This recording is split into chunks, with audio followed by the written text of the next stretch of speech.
Bonsoir tout le monde. C'est un plaisir pour moi d'être avec vous encore une fois pour cette 7e conférence. Et notre sujet pour ce soir, c'est en dehors des Écritures, croirait-on en l'existence de Dieu? L'objectif que je poursuis ce soir est double. Dans un premier temps, je veux vous aider à discerner la manière dont Dieu s'est révélé à l'humanité. Deuxièmement, je veux, au final, vous porter à évaluer votre réponse personnelle par rapport à la révélation de Dieu. Ce faisant, je voudrais commencer avec une question, à savoir, quelle devrait être notre meilleure source pour nous informer concernant Dieu? Pour quelqu'un qui cherche des informations sur Dieu, pour quelqu'un qui veut connaître Dieu, quelle devrait être la meilleure source d'information? En d'autres termes, qui peut parler avec autorité pour ce qui concerne Dieu? Quand je dis parler avec autorité, je veux dire exiger croyance et obéissance. Donc, il y a beaucoup qui parlent de Dieu. Il y a les athées qui parlent de Dieu. Ils disent que Dieu n'existe pas et ils affirment savoir de manière certaine que Dieu n'existe pas. Il y a aussi les sceptiques qui parlent de Dieu. Les sceptiques disent qu'ils pensent, il se pourrait que Dieu n'existe pas. Ils ne sont pas sûrs, ils ne sont pas certains, mais il se pourrait que Dieu n'existe pas. Il y a les scientistes. Vous voyez, je ne dis pas scientifique. Il y a les scientistes. Le scientiste, c'est un religieux. C'est quelqu'un qui pratique la religion qu'on appelle le scientisme. Dans cette religion, les gens pensent que ce qu'ils ne connaissent pas aujourd'hui, ils vont le connaître plus tard. Donc les informations, les choses qui ne sont pas présentement découvertes, le seront plus tard. Ou est-ce que ce sera l'Église qui va faire autorité en matière de foi? Et récemment, le pape a déclaré, vous savez que le pape, il est infaillible. Il est tout aussi infaillible que la Bible dans sa parole. Donc il a déclaré que l'Église est tout aussi infaillible. Donc l'Église fait autorité en matière de foi et en matière de pratique. Je reprends la question. Qui peut parler avec autorité pour ce qui concerne Dieu? Je pense qu'il existe un seul être à pouvoir parler avec autorité pour ce qui concerne Dieu. Ça devrait être Dieu lui-même. Il n'y a que Dieu à pouvoir parler de lui doctement. Il n'y a que Dieu à pouvoir parler de lui avec autorité. Donc la question qu'il convient de se poser, c'est est-ce que ce Dieu-là s'est révélé à l'humanité? Est-ce que ce Dieu-là s'est manifesté? Donc ça nous réfère au concept de révélation. Est-ce que ce Dieu s'est révélé? Révélation veut dire enlever le voile afin de pouvoir voir quelque chose pour ce qu'elle est. Donc Dieu seul peut se révéler à l'humanité pour ce qu'il est. En passant, je voudrais vous dire, pour ceux qui pensent qu'il existe une multiplicité de religions, il existe seulement 2 religions. Il existe ce que j'appelle la religion révélée, celle qui est basée sur la relation, celle où Dieu nous invite à croire en son Fils qu'il a donné pour nous, afin que nous puissions avoir la vie éternelle. Et l'autre religion, c'est la religion fabriquée. C'est la religion où l'homme s'efforce pour atteindre le divin. Donc la première religion fait référence à une relation et la seconde religion fait référence à une transaction. Donc il existe 2 religions, une religion fabriquée et une religion révélée. Ce soir, je vais vous parler de la religion révélée. Donc Dieu, il s'est révélé. Dieu s'est révélé de plusieurs manières. Dans la typologie de la révélation de Dieu, nous voyons que Dieu s'est révélé d'abord, comme les théologiens aiment l'appeler, de manière générale. Donc Dieu s'est révélé de manière générale dans la nature et dans la conscience. Et Dieu aussi s'est révélé de manière spéciale. La révélation spéciale de Dieu, c'est la révélation dans les Écritures et en Jésus-Christ. Et au final, Dieu peut se révéler de manière particulière, dans le sens que Dieu peut fournir un rêve, il peut fournir une vision, il peut fournir des prophéties, il peut agir sur la conscience, il peut conduire les circonstances de manière à se révéler lui-même. Donc Dieu s'est révélé de trois façons. Sinon, Dieu se révèle de trois façons. Il se révèle de manière générale, il se révèle de manière spéciale, il se révèle de manière particulière. Pour ce qui concerne la conférence de ce soir, nous allons mettre le focus sur ce que nous appelons la révélation générale de Dieu. La révélation générale de Dieu dans la nature et dans la conscience. Maintenant, quelles sont les caractéristiques de cette révélation générale de Dieu? D'abord, cette révélation générale de Dieu, elle est universelle. Universelle dans le sens qu'elle est accessible à tout le monde. Elle est accessible à tous ceux qui sont doués de raison, à tous ceux qui sont doués de bon sens. Donc la première caractéristique de la révélation générale, c'est qu'elle est universelle. La deuxième caractéristique de la révélation générale, c'est que c'est une révélation générique. C'est-à-dire, c'est une révélation qui nous donne certaines informations sur Dieu. Et les informations que nous avons pour ce Dieu-là, ce sont des informations qui nous présentent un Dieu dans un contexte monothéiste. C'est-à-dire, il existe un seul Dieu. Et permettez-moi d'ouvrir une parenthèse, à savoir, la première religion qui a existé, celle qui est révélée, c'était une religion d'ordre monothéiste par rapport aux autres religions polythéistes qui sont venues après. La réalité, c'est que la révélation générale de Dieu n'est pas une révélation spécifique. C'est-à-dire la révélation générale de Dieu dans la nature et dans la conscience ne peut pas nous porter à comprendre la Trinité. Cette révélation de Dieu ne peut pas nous porter à connaître certains attributs de Dieu, ni à connaître la divinité, à sonder la divinité et l'humanité de Jésus-Christ. Maintenant, est-ce que la Bible fait référence à une telle révélation, c'est-à-dire à la révélation générale? C'est ce que nous trouvons en Romains 1er, versets 19 à 20, où Paul nous dit « La colère de Dieu se révèle du ciel contre toute impiété, contre toute injustice des hommes qui retiennent injustement la vérité captive. Car ce qu'on peut connaître de Dieu est manifeste pour eux, Dieu le leur ayant fait connaître. » C'est-à-dire Dieu le leur a révélé. En effet, les perfections invisibles de Dieu, sa puissance éternelle et sa divinité se voient comme à l'œil depuis la création du monde. Quand on les considère dans ses ouvrages, ils sont donc inexcusables. C'est-à-dire Dieu atteste qu'il s'est révélé de manière générale dans la nature.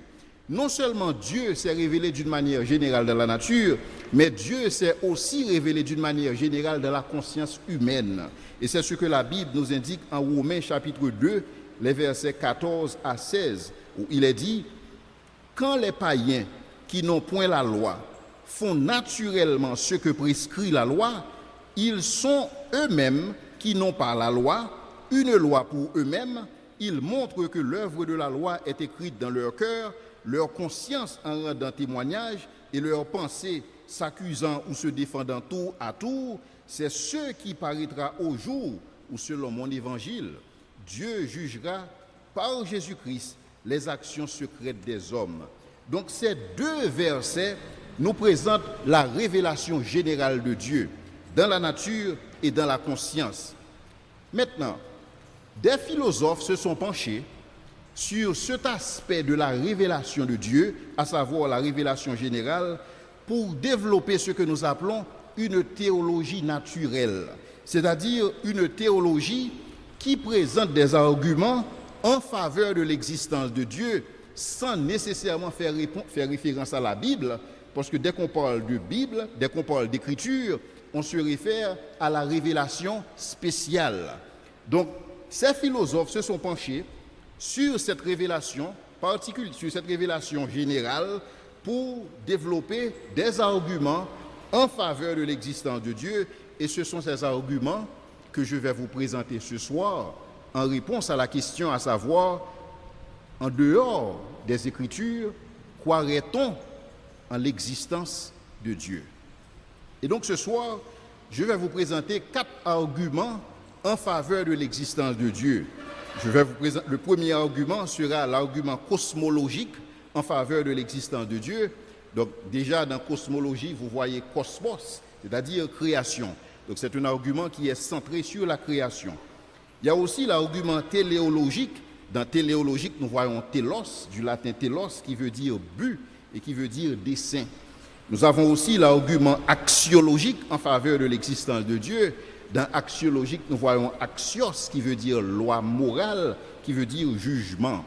Et le dernier argument que je vais vous présenter, c'est l'argument ontologique en faveur de l'existence de Dieu. Et dans ontologique, nous voyons ontos, qui veut dire être.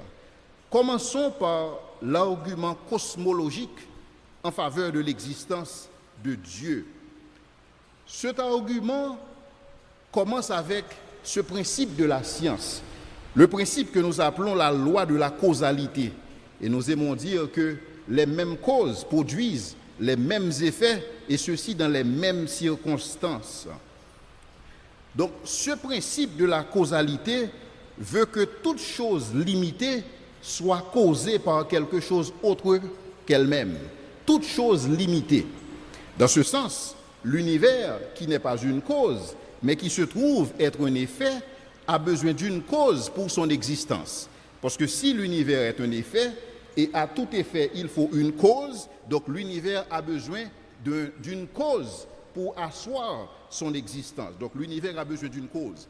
Non seulement l'univers a besoin d'une cause pour exister, l'univers a besoin d'une cause pour continuer d'exister. Donc dans le sens que l'univers a besoin d'une cause première et l'univers a besoin d'une cause finale pour pouvoir continuer à exister. Je dois vous dire en passant que l'argument cosmologique en faveur de l'existence de Dieu, c'est un argument ancien. C'est un argument qui a d'abord été développé par Platon et Aristote et qui a été ensuite repris par des penseurs médiévaux et des penseurs du judaïsme et des penseurs de l'islam et des penseurs du christianisme. Donc, à partir de cet argument cosmologique pour l'existence de Dieu, il y a eu, si vous voulez, une certaine relation qui a été établie entre les trois grandes religions monothéistes qui existent, à savoir l'islam, le christianisme et le judaïsme. Et l'argument cosmologique en faveur de l'existence de Dieu, c'est un argument qui a aussi été soutenu par des philosophes de renom. Et ici, je veux parler de René Descartes, et je veux parler de saint Thomas d'Aquin, je veux parler de Al-Ghazali, Anselme, John Locke, etc. Cependant, l'argument cosmologique en faveur de l'existence de Dieu a d'abord été développé, et il faut le reconnaître, par les musulmans.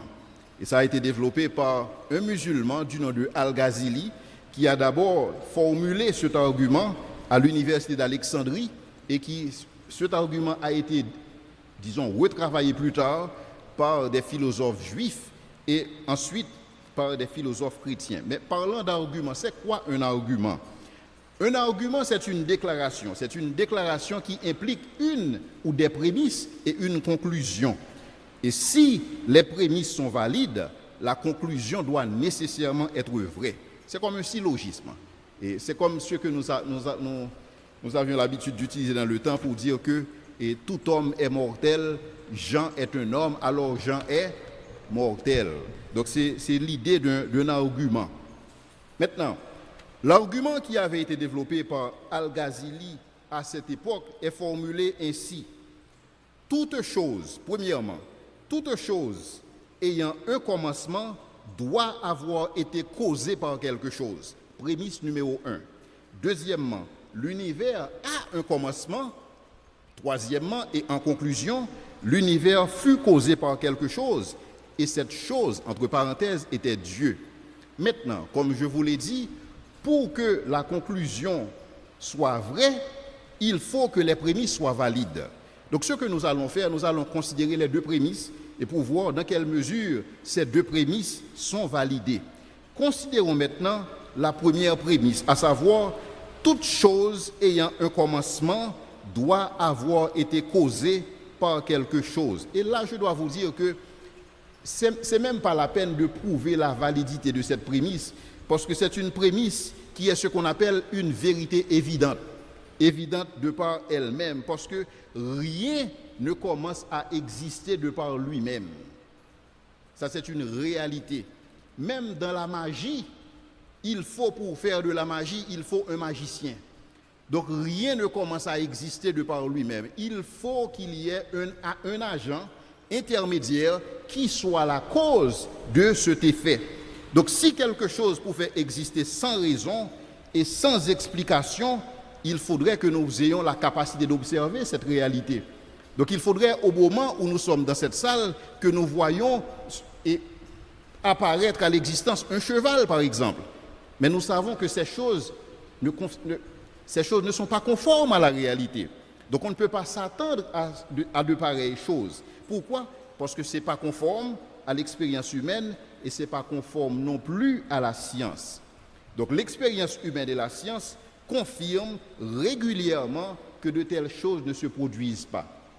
C'est-à-dire que pour ce qui concerne la prémisse numéro 1, nous sommes en face d'une vérité évidente de par elle-même. C'est-à-dire, je reprends la prémisse numéro 1, toute chose ayant un commencement doit avoir été causée par quelque chose d'autre. Ça, c'est une réalité, c'est une vérité prouvée par la science et prouvée par l'expérience humaine.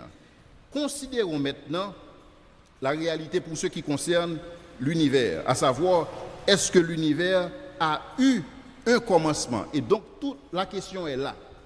Je dois vous dire qu'à l'origine, beaucoup de gens ont essayé d'éviter cette conclusion, à savoir, l'univers n'a pas de commencement, pour dire que l'univers ne peut pas suivre ce principe.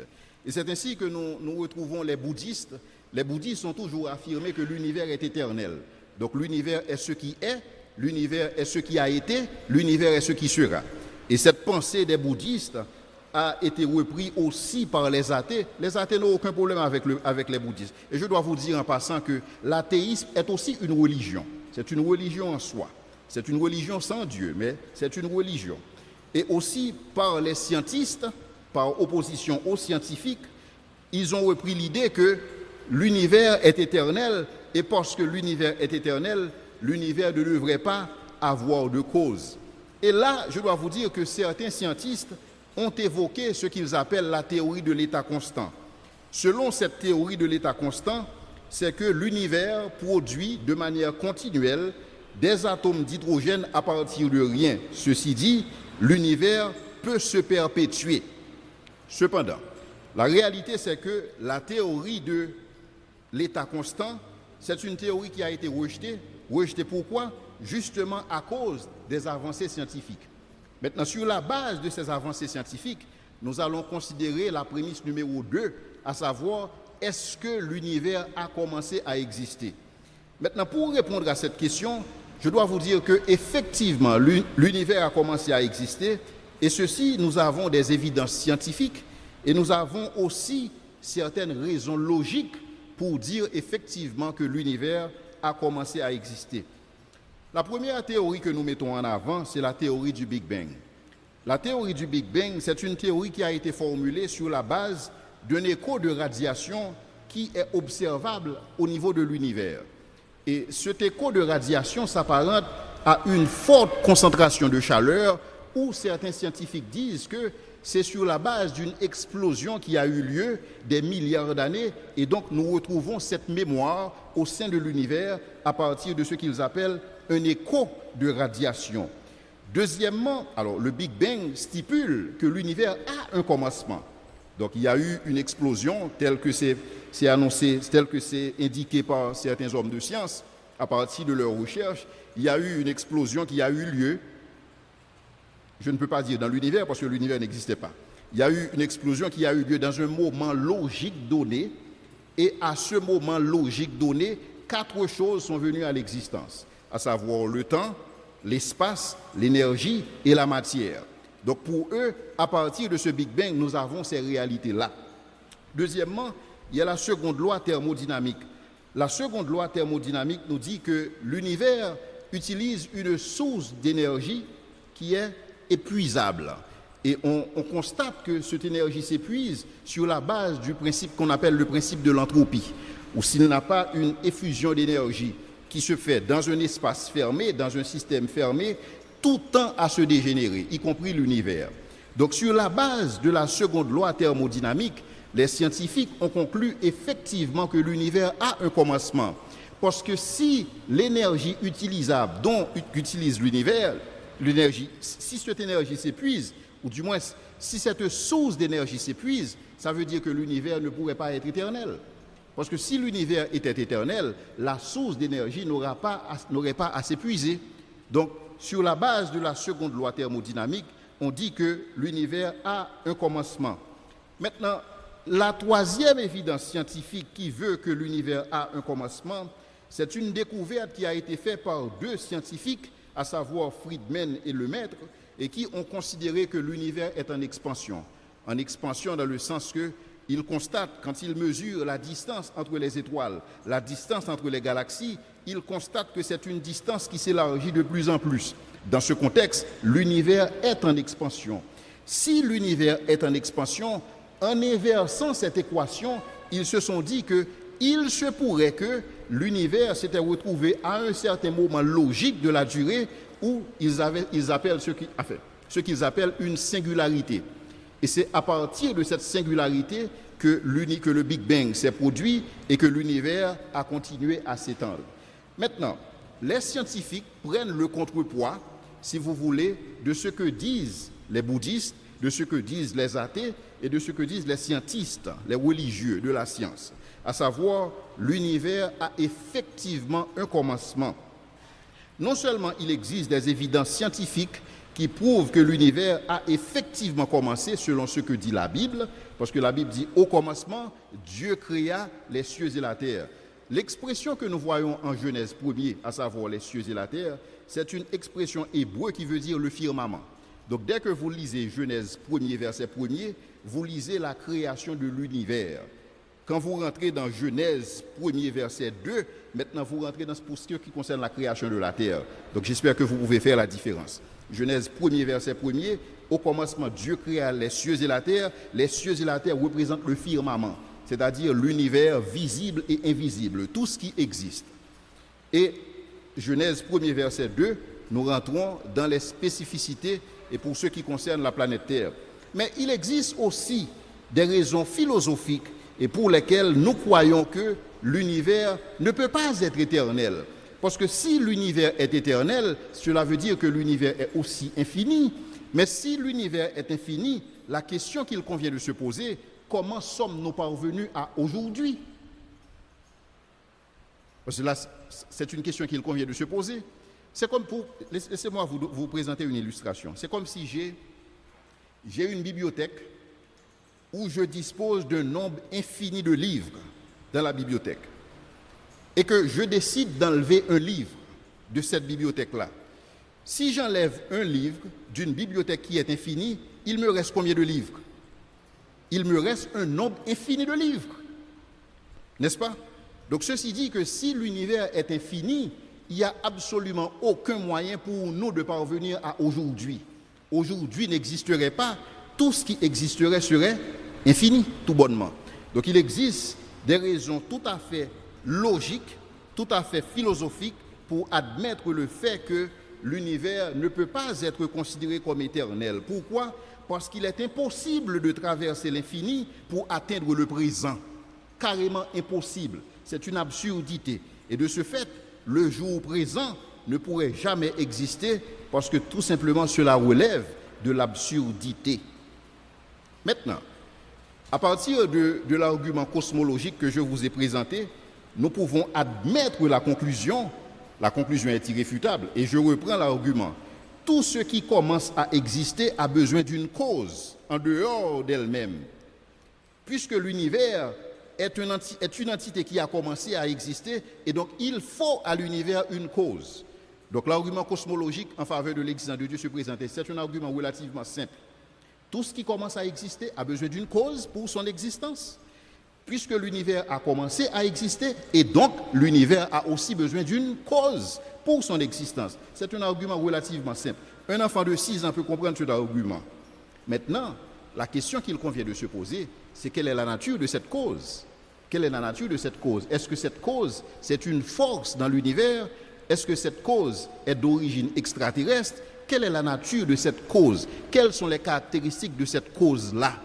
Parce que quand nous lisons l'apôtre Paul en Romains 1er verset 19, Paul nous dit que en observant la création, en observant l'univers, nous pouvons déceler certaines caractéristiques de Dieu, parce que les perfections invisibles de Dieu, sa puissance éternelle et sa divinité se voient comme à l'œil quand on les considère dans ses ouvrages.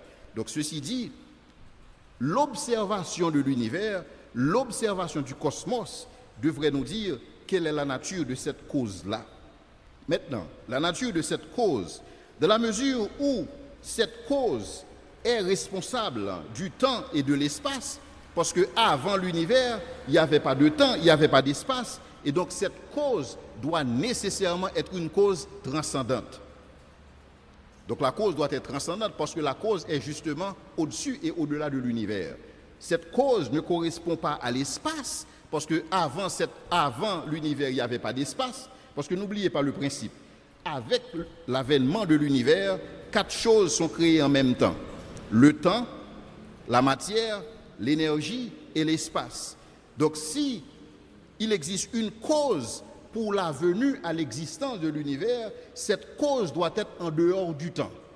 Cette cause doit être en dehors de l'espace, puisque avant, il n'y avait pas de temps, il n'y avait pas d'espace. Mais il y avait une cause. Donc cette cause doit être transcendante, et cette cause doit aussi être immuable, parce qu'il n'y avait pas de temps. Donc cette cause ne peut pas changer, parce que l'intemporalité implique toujours l'immuabilité. Parce que quand on parle de changement par respect au temps. S'il n'existe pas de temps, il ne peut pas avoir de changement. Je change par rapport au temps. J'évolue par rapport au temps. Sans temps, aucun changement. Donc sans le temps, l'entité ou la cause responsable de l'univers doit nécessairement être immuable. Maintenant, puisque avant l'univers, il n'y avait pas de matériel, il n'y avait pas de matière, parce que c'est avec la venue à l'existence de l'univers que la matière est créée. Donc cela veut dire que la cause de l'univers doit être immatérielle. S'il n'y avait pas de matériel, s'il n'y avait pas de matière, donc la cause doit nécessairement être immatérielle. Et puisque aussi l'immutabilité implique l'immatérialité. Maintenant, cette cause doit être aussi sans cause, parce que avant cette cause, si vous voulez, avant l'univers, avant la venue à l'existence de l'univers, il n'y avait rien. Donc s'il n'y avait rien uniquement que cette cause, et puisque nous ne pouvons pas avoir une régression à l'infini, et donc cette cause doit nécessairement être considérée comme une cause première. Donc avant cette cause, on ne peut pas avoir de cause. Donc le fait de demander qu'est-ce qui est à la cause de Dieu, c'est une question stupide, c'est une question absurde. C'est comme si demander quelle est l'odeur de la couleur bleue. Ça n'a absolument aucun sens. C'est comme parler de célibataire marié. Un célibataire marié n'a absolument aucun sens, parce que par définition, un célibataire n'est pas marié. Donc demander qu'est-ce qui était avant Dieu, on ne pouvait pas avoir quelque chose qui soit avant Dieu, pour la simple et bonne raison que Dieu est la cause première. Et donc, puisque la venue à l'existence de l'univers a dû susciter la mobilisation d'une certaine quantité d'énergie, et donc on peut supposer que la cause à la base de l'univers doit être incroyablement puissante pour pouvoir mobiliser une telle énergie. Et c'est cette énergie que les scientifiques appellent le Big Bang, et qui pour expliquer la venue à l'existence de l'univers à partir de rien. Maintenant, tout ce que je vous ai dit, pour ce qui concerne les caractéristiques de cette cause, à savoir cette cause est transcendante, cette cause est immuable, cette cause est immatérielle, cette cause est incroyablement puissante, ça ne veut absolument rien dire si cette cause n'est pas personnelle. Parce que si cette cause n'est pas personnelle, nous servons le mauvais Dieu. Parce que la réalité, c'est qu'il y a beaucoup de gens qui pensent que Dieu existe, mais Dieu n'est qu'une force dans l'univers, une force impersonnelle. Et c'est ainsi que les musulmans comprennent Dieu. Pour le musulman, Dieu n'a pas d'essence. Puisque Dieu n'a pas d'essence, on ne peut pas comprendre Dieu. On ne peut pas étudier Dieu. Il n'y a pas une théologie de Dieu dans l'islam. Pourquoi? Parce que Dieu est incompréhensible, il n'a pas d'essence. Dieu est une force dans l'univers. Mais cependant, le Dieu que nous servons, c'est un Dieu personnel. Maintenant, qu'est-ce que nous pouvons avancer pour prouver que cette cause dont nous parlons, cette cause première, est effectivement une cause personnelle? La raison est simple. C'est que pour qu'il y ait une cause, cette cause doit être soit scientifique, soit personnelle. parce que c'est une réalité logique. Toute cause pour un effet doit être soit un agent, c'est-à-dire qui relève d'une certaine science, ou soit que ça soit, que ça soit un agent ou que ça soit scientifique, c'est-à-dire que ça relève des lois de la physique. Maintenant, la cause première de l'univers ne peut pas être scientifique pour la simple et bonne raison que, avant l'univers, il n'y avait pas de loi de la physique. Parce que quand nous parlons des lois de la physique, par exemple, quand nous parlons de la gravité et quand nous parlons de l'électromagnétisme, quand nous parlons de la force nucléaire forte, la force nucléaire faible, ce sont des lois, la seconde loi thermodynamique, ce sont des lois en rapport à la physique. Mais si la physique n'existait pas, on ne pouvait pas avoir de loi pour gouverner la physique. Donc dans ce contexte-là, la cause ne peut pas être scientifique, parce que scientifique se réfère à des lois qui gouvernent la physique. Or justement, puisqu'il n'y avait pas de matière, il n'y avait pas de physique, il n'y avait pas de loi, donc cette cause ne peut pas être scientifique. Ensuite, l'intemporalité de cette cause, l'immatérialité de cette cause première doit être attribuée uniquement à deux entités. Parce que seulement deux entités de l'univers peuvent être intemporelles et immatérielles. Ces deux entités sont quoi? Ces deux entités, ce sont les nombres qui sont abstraits, les nombres, les chiffres. 7 est intemporel et immatériel. Qui a déjà vu le chiffre 7? Personne.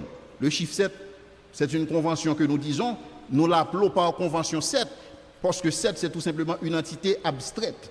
Donc, deuxièmement, il y a un esprit. Un esprit est aussi immatériel et, si vous voulez, intemporel. Dans ce contexte-là, puisque deux entités qui pourraient être considérées comme étant une cause qui soit à même de produire à l'existence l'univers à partir de rien, ce serait un nombre abstrait ou ce serait un esprit. Mais la réalité, c'est que les nombres ne produisent rien, parce que les nombres existent que dans la pensée de Dieu. Donc, dans ce contexte, tout ce que nous pouvons dire, c'est que la réalité pour ce qui concerne la cause première fait que la cause première doit nécessairement être une cause personnelle. La différence entre la nature éternelle, comme nous le disons, entre la nature éternelle de la cause et la nature finie de l'effet, font qu'il faut nécessairement avoir un agent qui intervient dans le processus. Parce que la réalité, nous sommes en face d'une cause infinie et nous sommes en face d'un effet fini.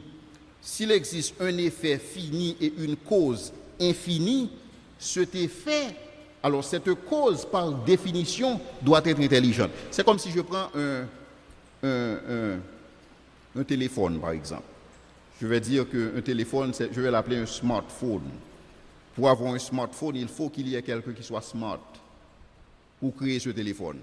Donc il faut nécessairement qu'il y ait une certaine intelligence à la base. Maintenant, si on se réfère à cette cause comme étant une cause intelligente, l'intelligence fait nécessairement référence à la volonté. Et la volonté fait nécessairement référence à une personne. Parce qu'une force ne peut pas avoir de volonté. Et donc, dans ce contexte, on peut affirmer sans embâche que la cause de l'univers est une cause qui soit transcendante, c'est une cause qui est intemporelle, c'est une cause qui est immatérielle, mais c'est aussi une cause qui est personnelle. Et donc, dans ce contexte, il y a une seule entité dans l'univers qui puisse avoir une telle caractéristique, et cette entité, nous l'appelons Dieu, tout bonnement. Donc, avec l'argument cosmologique en faveur de l'existence de Dieu, donc nous pouvons prouver de manière scientifique et de manière logique que Dieu est à la base de l'univers qui existe. Mais cependant, Dieu n'est pas seulement la cause principale de la venue à l'existence de l'univers, mais Dieu est aussi la cause conservatrice. Pour la simple et bonne raison que toute chose finie ne peut pas se soutenir de par elle-même. Il faut que cette chose finie soit soutenue par quelque chose. Parce que nécessairement, pour quelque chose qui est fini, cette chose doit nécessairement être contingente. C'est-à-dire que cette chose ne peut pas être nécessaire. Et tout comme l'univers est contingent. L'univers n'est pas nécessaire. L'univers aurait pu ne pas être créé. Nous autres qui sommes ici, nous sommes tout aussi contingents. On aurait pu ne pas être là.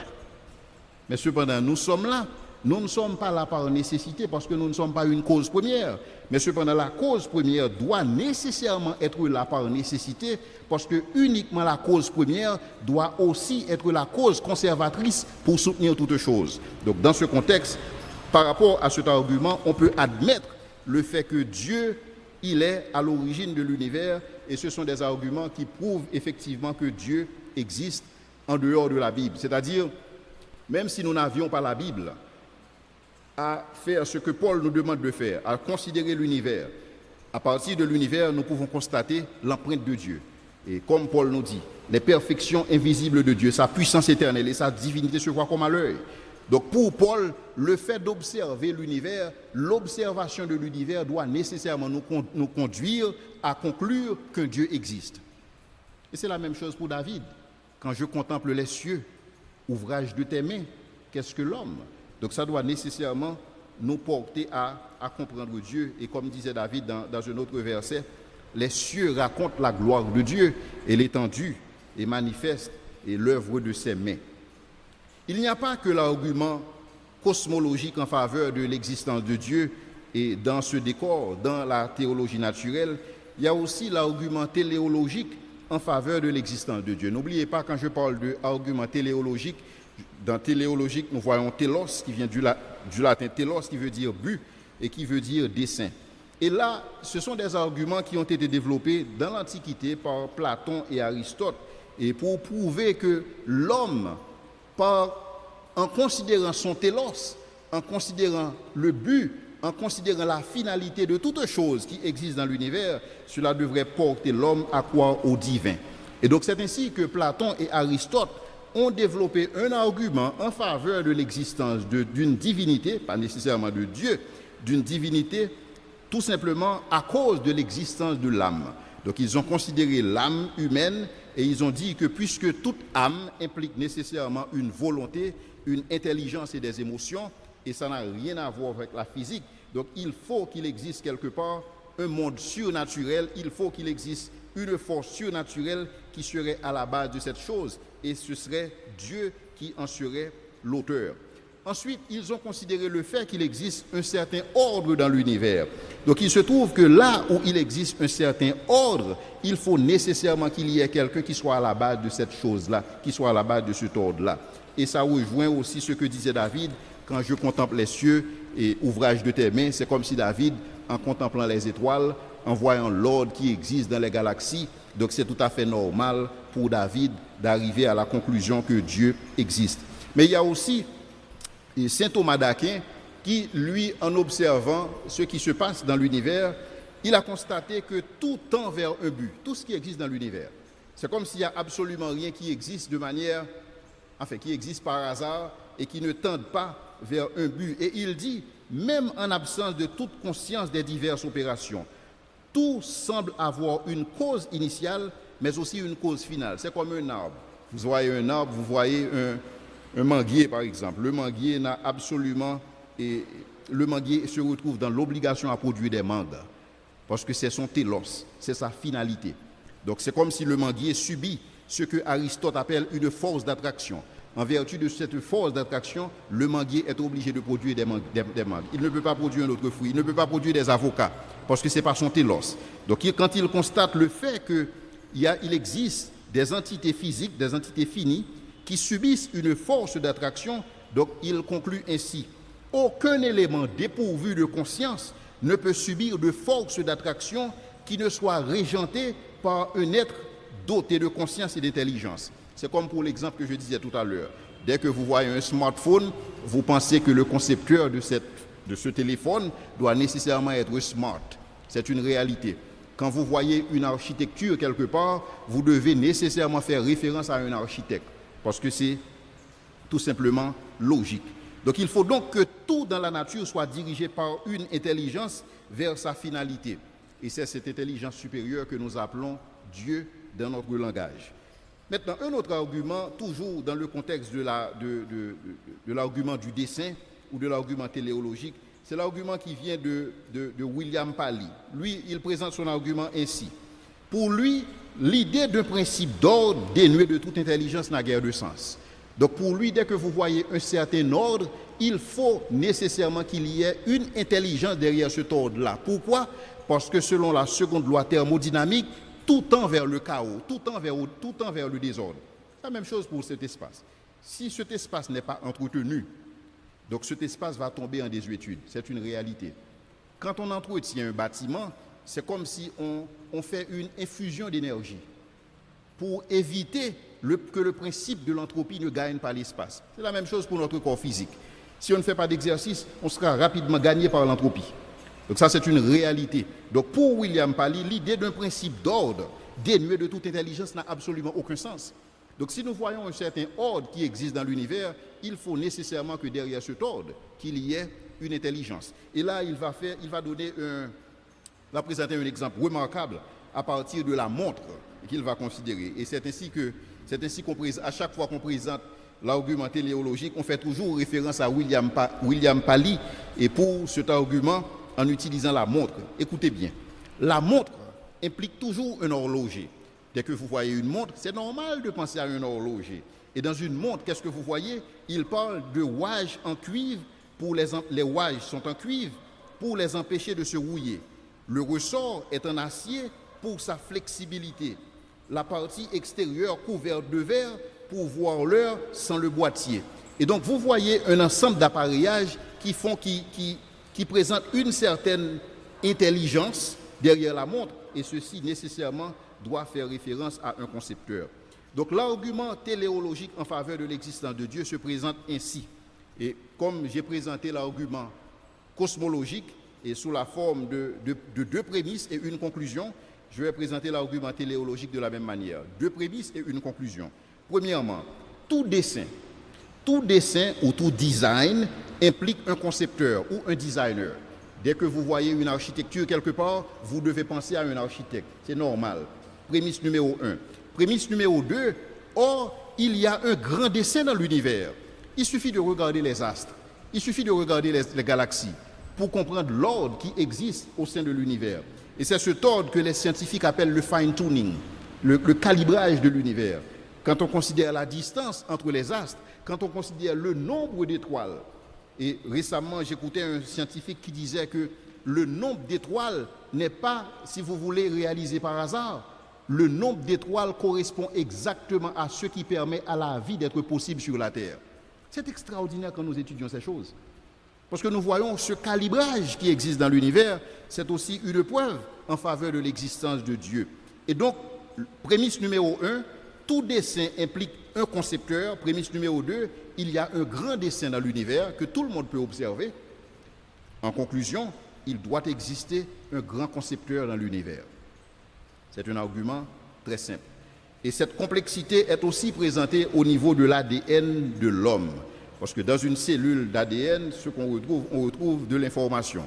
Et quand je dis information, je parle d'une information ordonnée, d'une information bien arrangée. C'est comme un codage informatique. Or là où on voit un code informatique, on doit penser à quoi?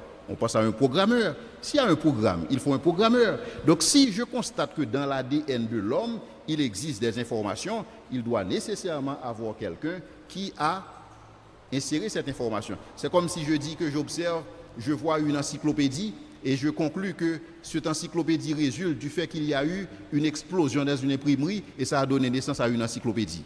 Personne ne pourrait croire une chose pareille. Il n'y a que des hommes dont Dieu a aveuglé l'intelligence pour croire que le Big Bang s'est formé de par lui-même et ils ne comprennent pas que pour un Big Bang, il faut avoir un Big Banger. Tout à fait normal. Le troisième argument en faveur de l'existence de Dieu, c'est l'argument que nous appelons l'argument moral, l'argument axiologique, et en faveur de l'existence de Dieu. L'argument moral implique l'existence d'un être qui incarne le bien ultime, source de valeurs objectives appliquées dans le monde. Pourquoi? Parce que nous réalisons, nous admettons qu'il existe des choses qui sont fondamentalement bien, il existe des choses qui sont fondamentalement mal.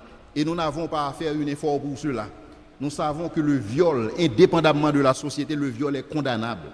Nous savons que le vol est condamnable. Nous savons que le meurtre est condamnable, indépendamment de la société. Ce sont des choses que nous savons pour acquis en tant que personne humaine. Nous admettons ces choses. Pourquoi? Parce que nous avons, comme Paul nous le dit dans Romains 2, Dieu a inscrit en nous sa loi, et parce que nous avons la loi de Dieu dans notre cœur, nous savons intuitivement ce qui est bien et ce qui est mal. Et c'est pourquoi nous sommes inexcusables. Donc il existe, de par cet argument moral, il existe une loi et dans notre conscience et qui fait que il faut penser à un législateur. Et donc l'argument moral est présenté ainsi, toujours de la même manière. 2 prémices et une conclusion. Prémisse numéro 1. Tous les hommes sont conscients d'une loi morale objective. C'est-à-dire, il y a des choses que nous savons qui sont fondamentalement bonnes, il y a des choses que nous savons qui sont fondamentalement mauvais. Et nous savons ces choses comme nous savons que 2 plus 2 font 4. Nous savons ces choses de manière intuitive, de manière a priori. Maintenant, prémisse numéro 1, tous les hommes sont conscients d'une loi morale objective. Prémisse numéro 2, toute loi morale implique un législateur. En conclusion, il doit exister un législateur suprême. Parce que la réalité est simple. Dès que nous voyons une loi c'est l'expression d'une volonté. Dès qu'il existe une loi quelque part, il faut nécessairement que derrière cette loi, il existe une volonté qui a donné naissance à cette loi, et cette volonté vient normalement d'un législateur. Maintenant, si dans la conscience humaine, comme le dit Paul, nous retrouvons une loi qui nous accuse constamment, qui nous dit ce qui est bien, ce qui est mal, il faut nécessairement que cette loi provienne d'un législateur suprême. Et donc c'est aussi un argument en faveur de l'existence de Dieu. Le dernier argument que nous allons considérer, c'est l'argument ontologique en faveur de l'existence de Dieu. Et dans ontologique, nous voyons être. C'est un argument qui a été développé au début par Anselme de Canterbury, qui a vécu entre 1033 et 1109. Et son argument est présenté ainsi. Pour lui d'abord, Dieu est l'être le plus grand qu'on puisse concevoir. On ne peut pas concevoir un être qui soit plus grand que Dieu. N'oubliez pas, on ne peut pas avoir une régression à l'infini. On ne peut pas avoir une régression de cause à l'infini. Quelque part, il faut s'arrêter. Et donc pour lui, Dieu est l'être le plus grand qui puisse se concevoir. Et c'est une vérité intrinsèque. Car s'il était possible de concevoir quelque chose de supérieur à Dieu, cette chose-là serait Dieu.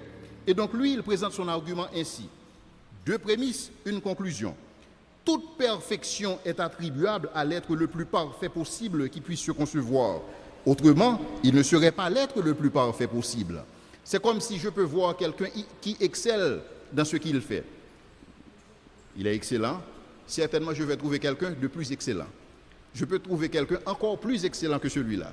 Et comme je ne peux pas régresser à l'infini, je dois nécessairement admettre qu'il existe par-dessus tous ces êtres un être qui soit le plus excellent que je puisse concevoir.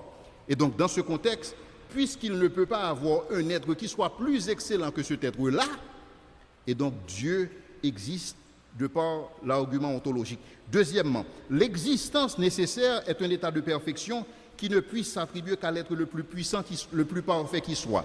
La réalité, comme je vous l'ai dit dans l'argument cosmologique en faveur de l'existence de Dieu, notre existence sur la terre est contingente. Nous ne sommes pas ici par nécessité. Nous sommes là tout simplement par l'expression de la volonté de Dieu. L'univers est contingent. Dieu aurait pu ne pas créer l'univers. Dieu aurait pu ne rien créer.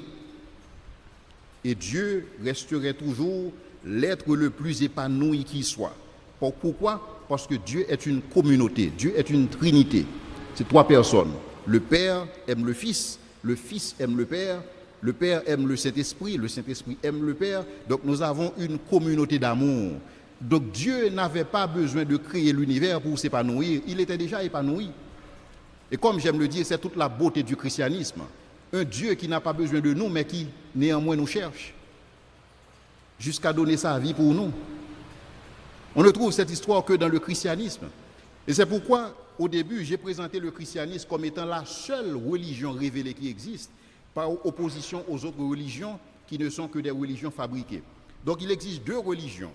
Une religion révélée et des religions fabriquées. Merci. Et en conclusion, par conséquent, l'existence nécessaire, puisque Dieu seul est l'être nécessaire, tous les autres êtres sont contingents, nous sommes des êtres contingents, les anges sont des êtres contingents, l'univers est contingent. Si vous ne croyez pas que l'univers est contingent, Dieu va détruire l'univers et pour créer de nouveaux cieux et une nouvelle terre.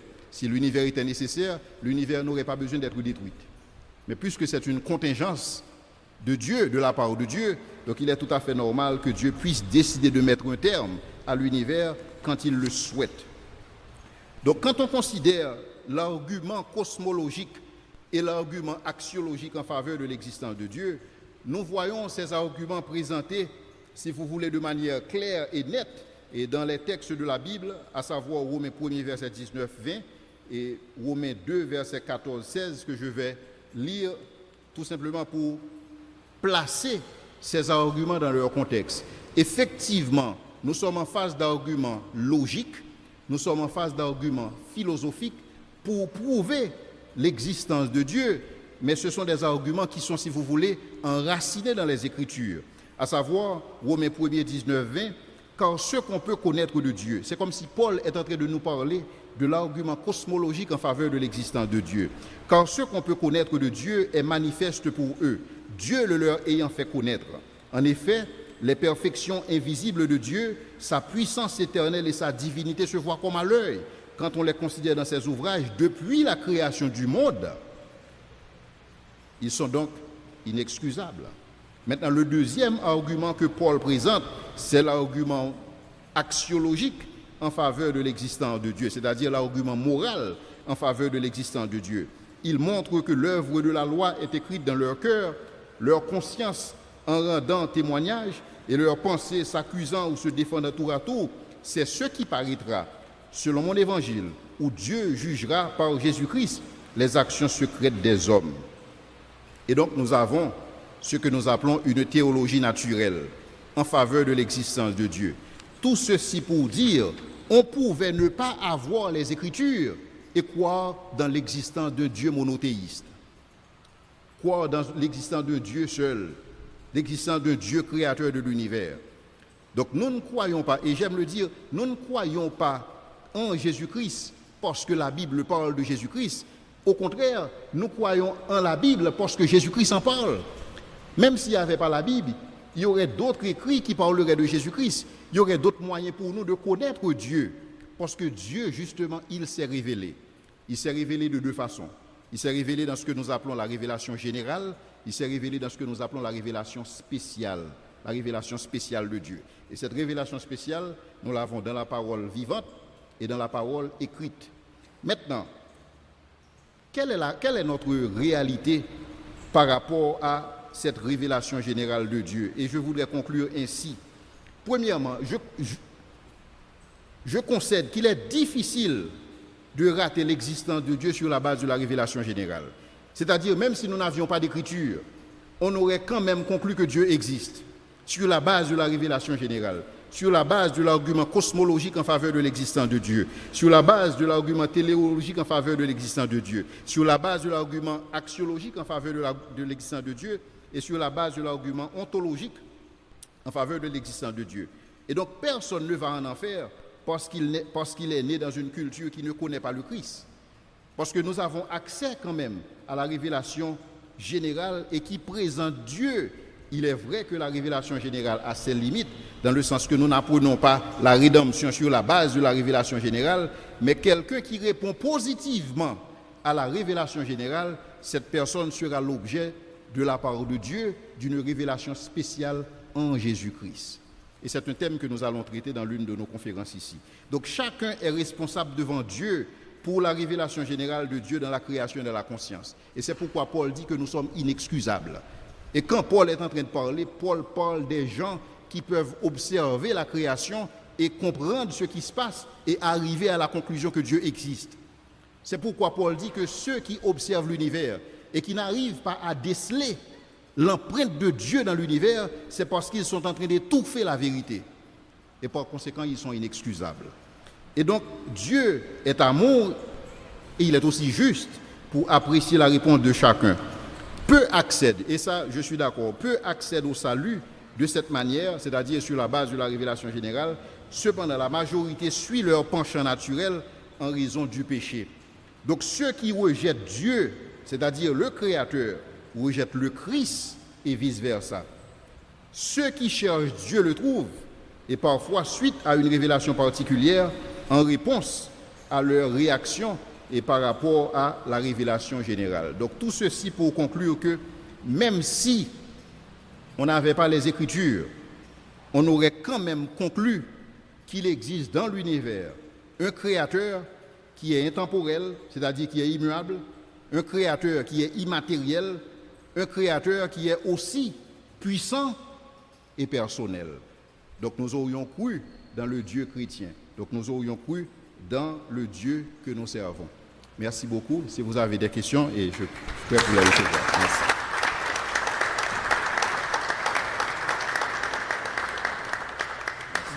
Nous disons merci à Dr. Jules.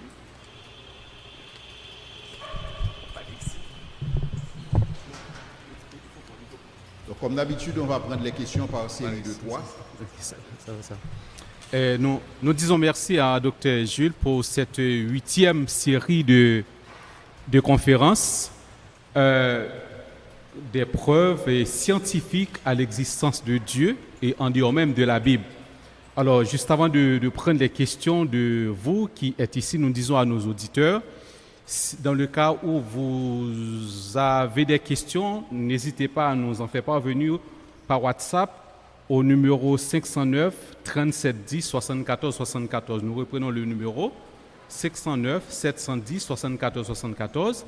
À vous qui nous écoutez à travers l'Internet, si vous avez des questions, et vous pouvez nous les faire parvenir et avant même de partir, vous aurez une réponse à votre question. Maintenant, dans la salle, je crois que nous avons des questions et je vais vous faire trouver le micro si vous avez des questions.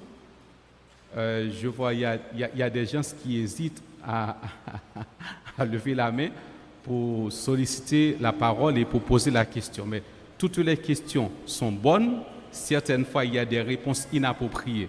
Donc, n'hésitez pas si vous avez des questions à poser vos questions parce que vos questions peuvent éclairer nos auditeurs qui nous écoutent.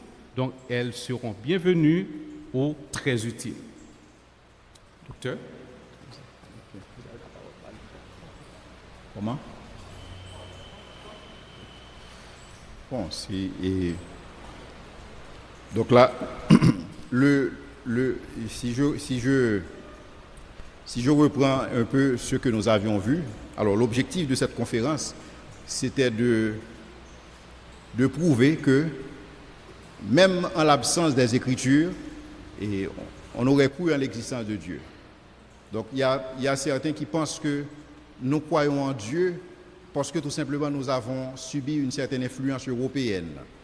Donc les Européens sont venus avec ce concept Dieu et c'est pourquoi nous croyons c'est pourquoi nous avons cette religion monothéiste et que s'il n'y avait pas la Bible et si nous n'étions pas nés dans un pays chrétien et on ne serait pas chrétien aujourd'hui, il n'y aurait aucun moyen pour nous de connaître Dieu et on serait comme les Indiens qui adoraient le soleil, la lune et les étoiles. Et ça n'a absolument aucun sens parce qu'il existe des arguments extra-bibliques et des arguments logiques et des arguments scientifiques et des arguments philosophiques et qui justifient la croyance en Dieu et qui font que la croyance en Dieu, c'est une croyance totalement rationnelle. Il est totalement raisonnable et de croire en l'existence de Dieu et sur la base des arguments que j'ai présentés durant la conférence. Maintenant, si vous avez des questions ou des commentaires, vous êtes bienvenus. Sinon, je cède le micro. Il y a une question. Nous avons une question. Je vous passe le micro. Luc SPK, membre fondateur du GSP. Alors, docteur Jules, vous avez parlé abondamment de deux sources de révélation de Dieu, la révélation générale et la révélation spéciale. Disons que tout homme doué de logique et de raison est capable d'arriver à la conclusion qu'il existe un être supérieur en regardant la nature, un grand architecte comme certains l'appellent, ou un être suprême comme d'autres l'appellent. Mais pensez-vous qu'en dehors de tout ça, qu'en dehors de la révélation spéciale, et malgré les arguments que vous avez avancés, l'homme peut arriver à la véritable connaissance de Dieu parce que actuellement, en dépit du fait que la nature nous renseigne sur l'existence de Dieu, elle manifeste l'œuvre de ses mains, il y a beaucoup de peuples qui adorent encore des couleuvres, des idoles et des formes qui sont des divinités mais qui ne sont pas Dieu. Malgré cette vérité, pensez-vous qu'en dehors de cette révélation spéciale, soit un homme, soit un groupe d'hommes, il y a moyen d'accéder à la connaissance de Dieu, car la connaissance de Dieu, ce n'est pas seulement de voir, de penser à son existence scientifiquement, c'est un ensemble de codes, un ensemble de principes et une obéissance à ces principes. Okay. Bon, en attendant que certains réfléchissent à leurs questions et arrivent à une formulation de celle-ci, je peux commencer à répondre à cette question. Je pense que c'est une très bonne question et c'est une question qui fait référence, et si vous voulez, à la limite et si vous voulez aux limites et de la révélation générale. Comme je l'avais dit tantôt, et tout ce que peut faire la révélation générale nous expose à Dieu. Et la révélation générale nous fait savoir que nous sommes des pécheurs et que nous avons péché. C'est tout ce que fait la révélation générale, et pour Dieu c'est déjà suffisant. Le fait pour nous de savoir qu'un Dieu existe à partir de la révélation générale, le fait pour nous de savoir que par rapport à ce Dieu nous sommes coupables, c'est déjà suffisant. C'est déjà suffisant pour reconnaître ce Dieu et l'adorer en tant que créateur. C'est la raison pour laquelle Paul dit que, ayant connu le Créateur à partir de la révélation générale, parce que Dieu s'est révélé, il y a l'empreinte de Dieu dans la création, puisqu'ils ont vu l'empreinte de Dieu dans la création, mais au lieu d'adorer Dieu, ils ont décidé d'étouffer la vérité. Et donc ils ont adoré et servi la créature au lieu du Créateur qui est béni éternellement. Ils sont donc inexcusables. C'est-à-dire, selon Paul, la révélation générale, quoiqu'elle est limitée, dans le sens que la révélation générale ne peut pas nous parler de la Trinité, la révélation générale ne peut pas nous parler de la divinité de Jésus-Christ, ni même de son humanité, mais la révélation générale est suffisante pour porter un pécheur à comprendre que Dieu existe et qu'il est coupable vis-à-vis de ce Dieu-là. Maintenant, ce que Dieu nous a promis, Dieu nous a dit que celui qui me cherche me trouve. Vous me chercherez et vous me trouverez si vous me cherchez de tout votre cœur. C'est-à-dire quelqu'un qui a accès à la révélation générale et qui décide de chercher Dieu sur la base de cette révélation, Dieu va accorder à cette personne une révélation spéciale en Jésus-Christ. Et c'est ce qui explique qu'un homme comme Enoch pouvait prophétiser la seconde venue de Jésus-Christ. Ça, c'est extraordinaire. Enoch a prophétisé la seconde venue de Jésus-Christ en Genèse. La seconde venue n'est pas encore arrivée.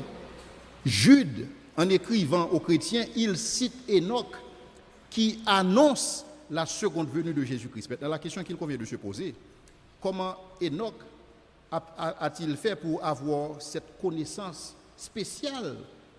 La raison, la Bible nous dit que Enoch, la vie d'Enoch était agréable à Dieu. Donc Enoch a observé Dieu tel que décrit dans la révélation générale et il a cherché Dieu. Et selon ce principe, Dieu ne change pas. Celui qui me cherche me trouve. Enoch a cherché Dieu et il a trouvé Dieu. Et c'est la même chose pour Abraham.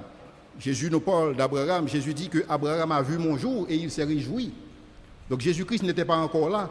Comment donc Abraham a-t-il fait pour avoir accès à cette révélation spéciale alors que Jésus-Christ n'était même pas encore né? Donc c'est là, quand nous avons accès à la révélation générale, nous avons assez d'informations pour chercher Dieu et que Dieu se laisse découvrir par nous dans le contexte d'une révélation spéciale. Tout en étant limité, et cette révélation, c'est ce que Dieu a choisi et d'offrir à l'humanité pour se révéler. Alors, nous disons, juste avant que quelqu'un d'autre s'approche, à nos auditeurs qui nous écoutent, l'utilité de cette conférence, elle nous a permis spécialement non seulement d'éviter des raisonnements séculaires, c'est-à-dire que je crois en Dieu parce que la Bible me dit que Dieu existe. Mais à partir de cette conférence, nous voyons que en dehors de la Bible, nous pouvons expliquer l'existence de Dieu. Et comme le conférencier vient de nous le dire, même lorsque la Bible n'existerait pas, il y a suffisamment d'éléments dans la nature autour de nous qui peuvent nous amener à croire en Dieu. Donc, c'est une conférence extrêmement importante. N'hésitez pas, si vous avez encore des questions, à nous en faire parvenir par WhatsApp au 37 10 74 74. Merci, Dr. Jules. Je suis Kédi Moïse et ça m'a vraiment fait plaisir de suivre cette conférence. Alors, nous avons vu que certaines personnes ont eu la révélation générale, mais en continuant à chercher Dieu, ils ont eu une révélation spéciale et ont connu Jésus-Christ. Mais dans l'histoire, nous savons qu'il y a aussi des groupes d'hommes qui ont observé la puissance de Dieu à travers la nature. Mais ça ne les a pas conduits à une révélation personnelle. Mais par contre, ils ont fini par développer des religions de la nature et ils ont adoré la création au lieu du Créateur. Donc, comment comprenez-vous cela? Très bien. Une troisième question. Il y a encore une deuxième question. Je crois que le conférencier va profiter pour répondre ensemble. Alors, ce n'est pas une question, c'est plutôt une suggestion. Et si j'ai bonne mémoire, je me rappelle vous avoir entendu dire lors de votre conférence apologétique à El Rancho, la question de l'existence de Dieu n'est plus à l'ordre du jour. Ce qui est à l'ordre du jour maintenant, c'est sa nature. Et concernant Jésus-Christ, la question qui est à l'ordre du jour, c'est sa divinité. Ne serait-il pas important d'apporter réponse à ces questions à travers l'une de vos conférences restantes? Merci. Alors, nous avons encore une troisième question. Alors, nous demandons à notre sœur de s'approcher. Et cette fois-ci, je crois que nos auditeurs sauront qui va poser la question et va s'identifier avant même de formuler sa question. Je suis André Marjorie Mimi, membre de GSP. J'ai cru entendre tout à l'heure, vous avez dit que Dieu est une communauté d'amour. Dieu est déjà un être épanoui en lui-même parce qu'il a l'Esprit Saint pour l'aimer, il a le Fils pour l'aimer, il y a aussi le Saint-Esprit pour l'aimer déjà. Donc, j'ai cru entendre, j'avais appris que Dieu a besoin de chacun de nous. Dieu a soif de notre amour. Donc, j'ai besoin que vous faites une lumière pour nous sur ce que vous avez avancé. Est-ce que Dieu, sans nous, Dieu n'a pas besoin de notre amour, donc on peut rester dans notre coin. Dieu n'a pas besoin qu'on l'aime, donc il est, entre guillemets, suffisant en lui-même. Maintenant, nous passons la parole au conférencier pour répondre à ces trois questions. Et entre-temps, si vous avez encore d'autres, vous allez passer ici pour... D'accord, ça va. Très bien, merci pour les questions. Et la question à savoir pourquoi certains observent Dieu, observent l'empreinte de Dieu et dans la création, mais cependant se sont résolus à adorer la matière, à adorer la création au lieu de Dieu. Je pense que Paul a déjà donné un élément de réponse, donc je ne vais pas élaborer là-dessus. Paul a dit que les hommes étouffent la vérité. Donc ils ont peur de la vérité, parce que le fait pour quelqu'un de reconnaître qu'il existe ce Dieu créateur, la question qu'il convient de se poser aussi, c'est quelle est ma responsabilité par rapport à ce Dieu? Or, nous n'aimons pas prendre nos responsabilités. Donc nous voulons avoir un petit Dieu fait à notre image, un Dieu que nous pouvons commander, un Dieu devant qui nous prosternons, nous lui demandons des choses, il nous donne un Dieu en veux-tu, en voilà. Mais cependant, le Dieu de la Bible, le Dieu qui s'est révélé de manière générale et de manière spécifique, c'est un Dieu exigeant. Et nous n'avons pas besoin de ce Dieu-là. Et donc c'est pourquoi nous étouffons la vérité et nous avons décidé d'adorer la créature au lieu du Créateur qui est béni éternellement. Et c'est pourquoi la Bible dit que Dieu les a livrés à leur passion réprouvée. Donc puisque c'est comme si Dieu vous donne ce dont vous voulez. Donc vous ne voulez pas adorer le Créateur, vous voulez servir la créature, eh bien servez la créature. Donc c'est la réponse de Dieu aux hommes. Et la réalité c'est que, et même si ce n'est pas seulement quelqu'un qui est en face de la révélation générale qui décide de ne pas accepter la révélation générale. Beaucoup de gens n'acceptent pas la révélation spéciale non plus. Je ne sais pas si vous comprenez l'idée que Jésus-Christ a ressuscité Lazare et que des gens ont été témoins de cette résurrection. Ils ont vu quelqu'un qui était mis au tombeau depuis 4 jours et qui sentait déjà, et qui ont vu Jésus-Christ citer le nom de Lazare, disant Lazare sort, et que Lazare est sorti vivant du tombeau, et que les gens, au lieu de s'agenouiller aux pieds de Jésus-Christ pour lui rendre gloire, ils ont pris des pierres pour lapider et Jésus et Lazare. Quelqu'un qui voit une telle démonstration d'esprit et de puissance et qui n'adore pas Dieu, certainement cette personne ne va pas voir l'empreinte de Dieu dans la nature et adorer. Parce que leur cœur, ils se sont déjà résolus en eux-mêmes de ne pas accepter Dieu. Donc il y a des gens qui ne vont pas, et il y a des gens à qui les évidences ne suffisent pas. Et je me souviens de ce tâté à qui on a demandé, et si tu te retrouves, et si tu meurs, et que tu te retrouves devant ce Dieu, devant ce juge, qu'est-ce que tu vas lui dire? Et il dit, moi je vais lui dire que tu ne m'as pas donné assez de preuves.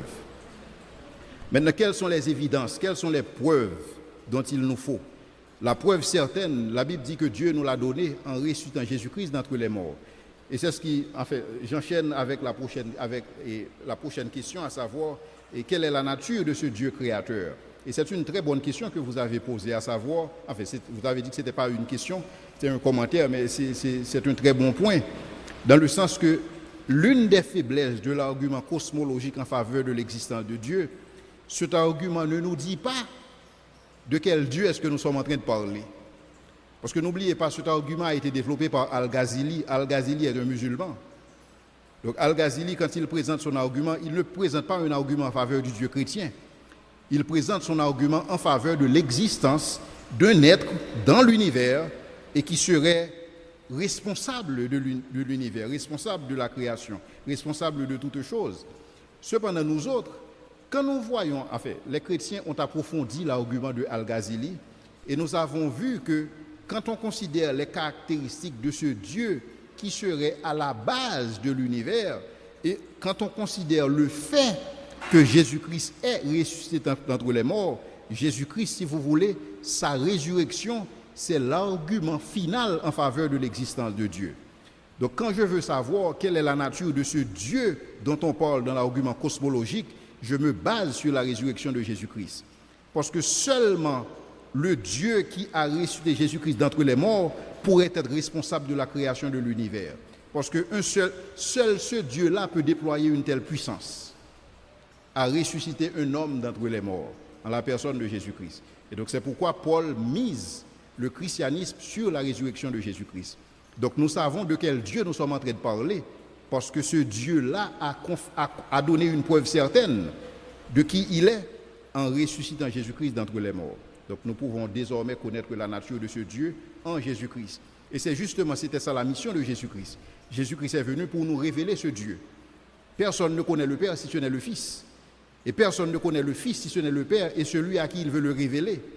Donc on n'aurait pas connu Dieu dans son expression parfaite si ce n'était pas pour Jésus-Christ. Et donc c'est pourquoi nous pouvons étendre cet argument et dire effectivement le Dieu dont nous sommes en train de parler, c'est le Dieu chrétien. Et l'autre question c'était, et si Dieu, la question c'était que, et puisque Dieu est un être qui était déjà épanoui, et est-ce que quelque part Dieu n'avait pas un quelconque besoin de nous un quelconque besoin de notre amour et de notre adoration. Alors je dois vous dire qu'il faut bien comprendre la doctrine de Dieu, dans le sens que Dieu n'était pas obligé de créer. Dieu ne fait rien par obligation. L'obligation n'existe pas dans la pensée de Dieu. Jamais Dieu agit par obligation. Dieu n'a pas de passion. Donc Dieu, dans sa réalité, c'est un être déjà épanoui, c'est un être déjà béat. Donc il n'a pas besoin de créer l'univers, qui n'a pas besoin de créer l'homme. Et Dieu avait créé des anges qui sont élevés beaucoup plus que nous. Et des anges qui adorent Dieu matin, midi et soir. Des anges qui crient devant son trône, sainteté à l'Éternel. Dieu n'avait pas besoin de créer l'homme. Mais cependant, il faut voir Dieu comme un monarque. Comme les monarques terriens érigent des statues à leur image, à leur gloire, comme Nebuchadnezzar a fait ériger une statue à sa gloire, Dieu a érigé des statues à sa gloire, mais des statues vivantes. Et c'est ce que nous sommes. Et c'est pourquoi nous portons l'image de Dieu en nous. Donc Dieu, en tant que monarque, il a des statues qui le présentent. Et que comme une statue présentée par Nebuchadnezzar ne saurait, si vous voulez, ajouter à la gloire de Nebuchadnezzar, nous n'ajoutons rien à la gloire de Dieu. Donc Dieu, dans sa volonté, il a décidé, et selon le conseil de sa volonté, il a décidé qu'il va créer l'univers, non pas par pression, mais tout simplement pour partager sa gloire. Donc ce que Dieu fait pour nous, Dieu en nous créant, Dieu est en train d'étendre sa communauté d'amour. Une communauté dans laquelle Dieu était déjà épanoui, Dieu maintenant nous invite à partager cet amour. Dieu nous invite à bénéficier de cet amour. Nous n'ajoutons rien à la communauté.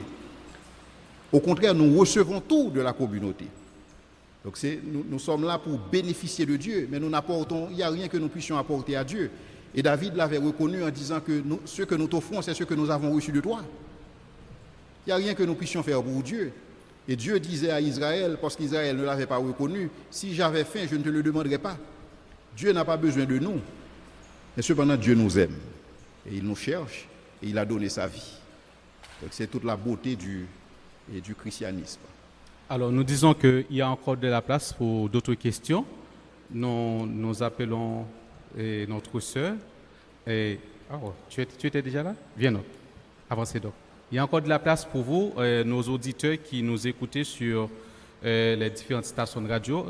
Vous pouvez nous faire parvenir vos questions au 37 10 74 74 par WhatsApp. Je suis docteur Jean Marseille, un des membres fondateurs du GSP. Dans la présentation, vous avez dit que la révélation générale est accessible à ceux qui sont doués de bon sens, de raisonnement, et dans le développement de la révélation générale, vous avez présenté 4 arguments cosmologiques, théologiques, axiologiques, etc.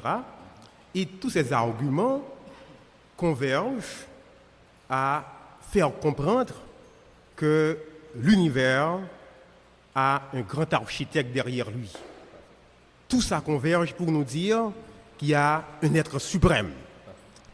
Mais, à mon avis, tout ça me porte à croire, ou peut porter des gens à croire, maintenant, qu'il y a un architecte, un grand créateur.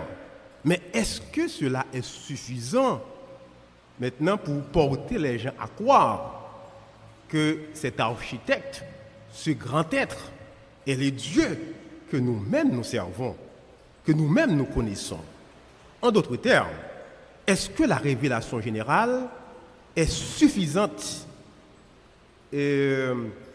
maintenant pour nous permettre, mais pour permettre à des gens d'avoir une relation avec Dieu?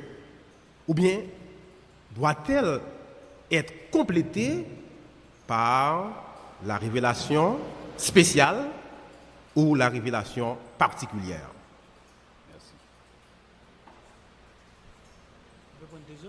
Oui, nous avons encore une question en ligne. Alors, il y a deux questions qui viennent de Fond-des-Nègres. C'est Mathurin Jean Benel qui dit « Bonsoir, je suis à l'écoute à Fond-des-Nègres. Mais quand vous dites que l'univers n'était pas éternel, est-ce qu'il arrive un temps où il n'existera plus? Ça, c'est la question de Jean Benel Mathurin depuis Fond-des-Nègres.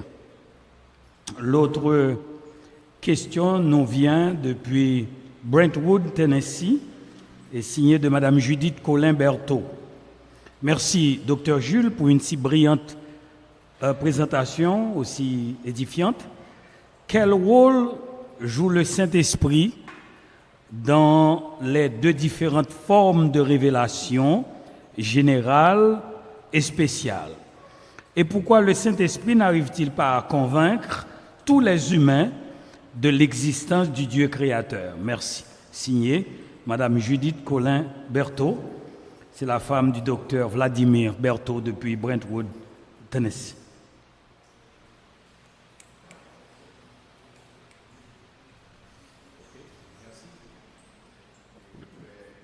Vous allez répondre? Oui. Bon, je ne sais pas si vous allez répondre à... Je crois que vous avez déjà 4 à 5 questions. Si vous allez en ajouter, nous avons une personne qui est à l'attente et on peut l'ajouter. Allez. Bien.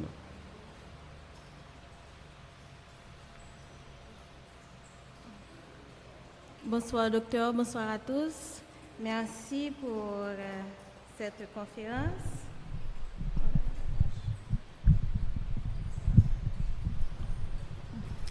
Je m'appelle Esther Fleuryville. Bien, j'ai remarqué qu'il y a une tendance, beaucoup de jeunes, après la philosophie, disent que c'est maintenant qu'ils ont vu, qu'ils sont sur le point de voir la vérité, de connaître la vérité, etc. J'aimerais savoir d'où vient cette pensée-là, ce courant.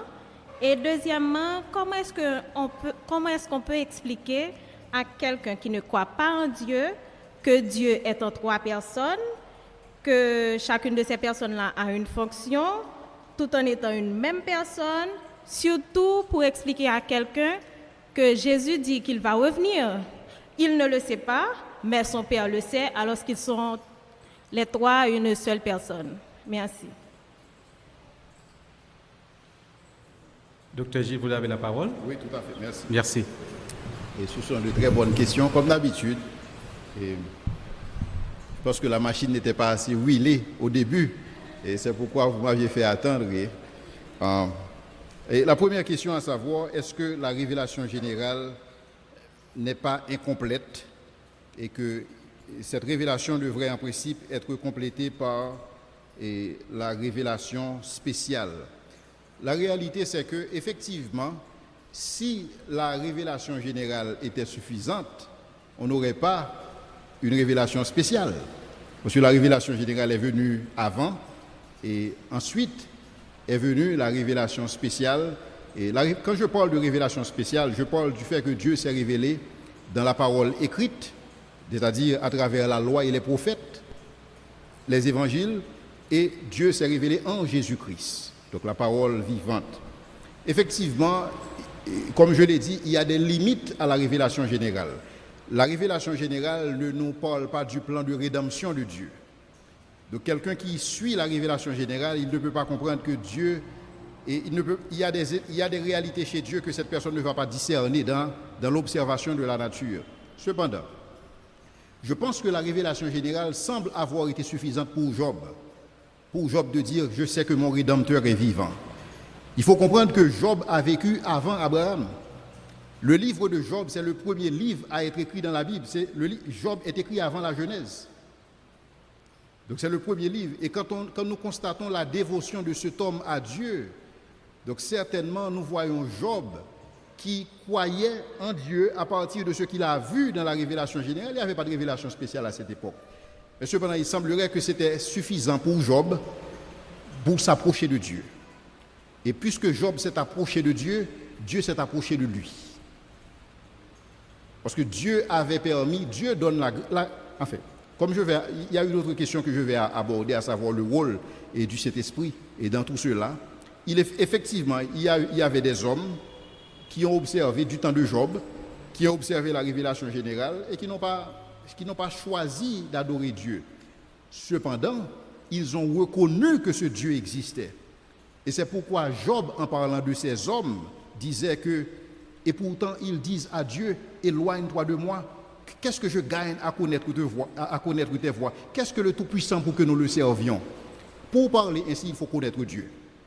Donc ce sont des gens qui ont connu Dieu, mais qui ont décidé d'étouffer la vérité, comme nous dit l'apôtre Paul, et qui ont rejeté la vérité.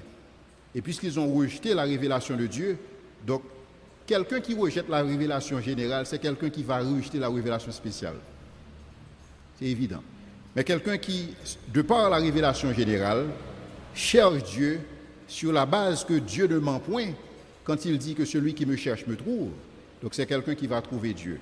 La révélation générale a ses limites, c'est pourquoi il nous a fallu avoir une révélation spéciale, mais cette révélation générale semble avoir été suffisante pour certaines personnes et qui ont cherché Dieu sur la base de peu d'informations qu'ils avaient. Et c'est pourquoi des fois je me demande qu'est-ce qu'il nous faut savoir en plus de ce Dieu pour que nous le servions véritablement. Parce qu'il faut bien comprendre, même quand nous avons la révélation générale, même quand nous avons la révélation spéciale, même quand nous avons ce que des gens appellent une révélation particulière de Dieu, mais est-ce que nous servons Dieu à la manière de Daniel? Nous sommes plus pieux que Daniel? Est-ce que nous cherchons Dieu véritablement de cette manière? Donc ça, il faut vraiment, je pense que c'est l'opportunité pour nous de sonder notre cœur et de voir par rapport à tout ce dont nous disposons comme information, comment est-ce que nous utilisons l'information. Et c'est comme on dit en business, trop d'analyse paralyse. Nous avons tellement de connaissances de Dieu aujourd'hui et nous avons l'impression que cette connaissance ne nous sert à rien. Cette connaissance n'a pas transformé notre cœur. Parce que beaucoup connaissent Dieu intellectuellement, mais ça ne pénètre pas le cœur. Je veux rester là. Maintenant, est-ce que l'univers n'existera? Est-ce qu'il y a un temps où l'univers ne va pas exister? Absolument. La Bible nous dit que Dieu va créer de nouveaux cieux et une nouvelle terre où la justice habitera. Et c'est ce que nous lisons en Apocalypse 21. Dieu va détruire tout ce que vous voyez avec tout l'univers et tout ce qui s'y trouve. Dieu va détruire et Dieu va créer un nouveau univers. Un univers qui sera sujet à d'autres lois, pas ces lois naturelles que nous voyons.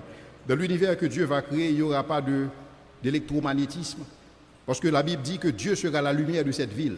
La ville n'a pas besoin de soleil, car Dieu est son soleil. Donc il n'y aura pas de gravité, il n'y a pas de thermodynamique.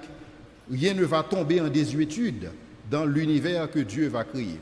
Donc cet univers et tout ce qu'il y a, c'est réservé pour le feu, et tel que nous l'a enseigné l'apôtre Pierre, mais Dieu va créer de nouveaux cieux et une nouvelle terre. Donc d'où le fait que cet univers est contingent, et selon les Écritures.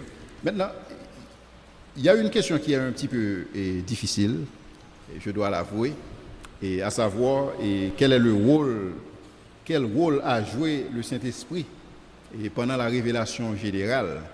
La réalité, c'est que la plupart des informations que nous avons du Saint-Esprit, nous les avons dans le Nouveau Testament.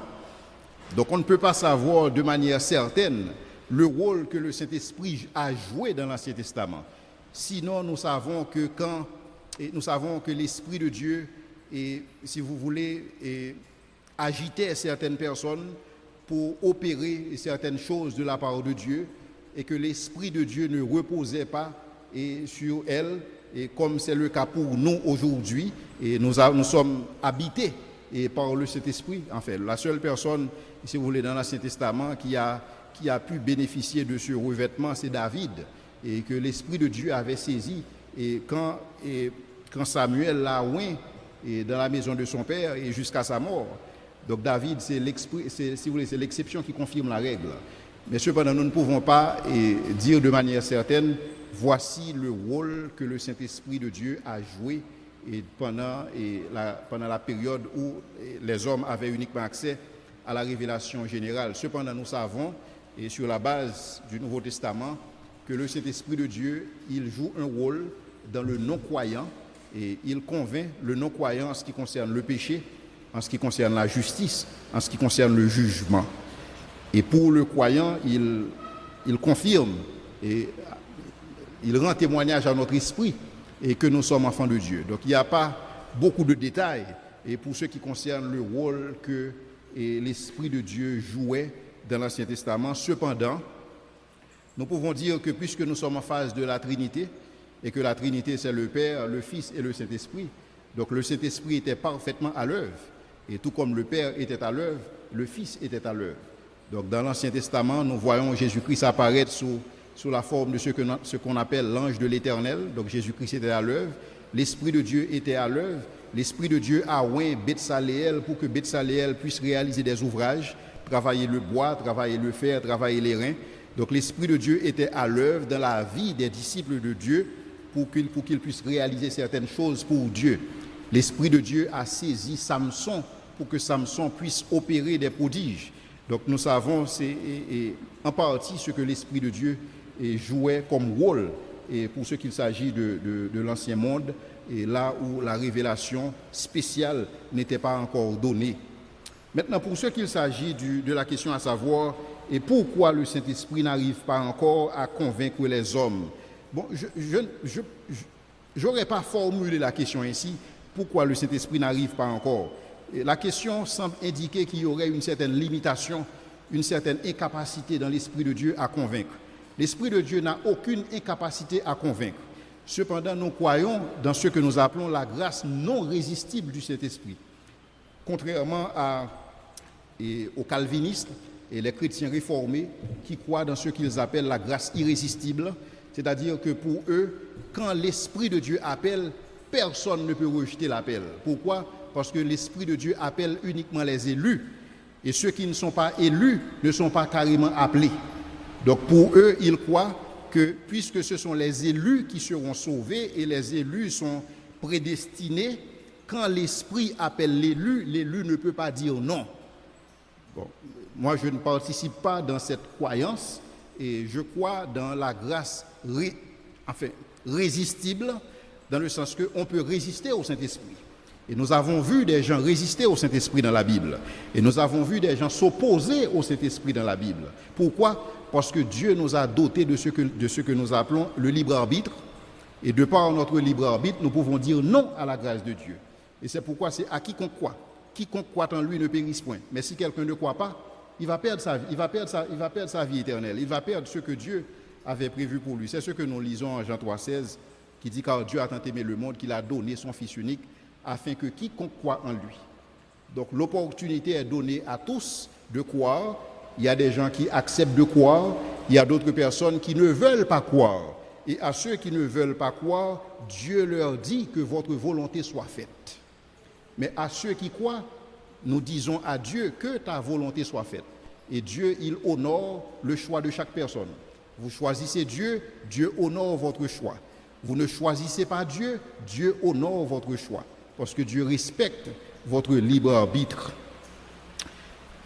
Bon, l'autre question, c'était après la philo, et il y a des gens qui disent qu'ils ont découvert la vérité. Bon, je pense que il y a beaucoup de jeunes qui ne participent pas dans les services d'études bibliques à l'Église et qui sont tout simplement des chrétiens, si vous voulez, nés dans une famille chrétienne, mais qui ne cherchent pas à connaître leur foi et qui ne réalisent aucune investigation par rapport à ce qu'ils croient pour savoir est-ce que ce qu'ils croient, est-ce que c'est du solide, est-ce que c'est certain.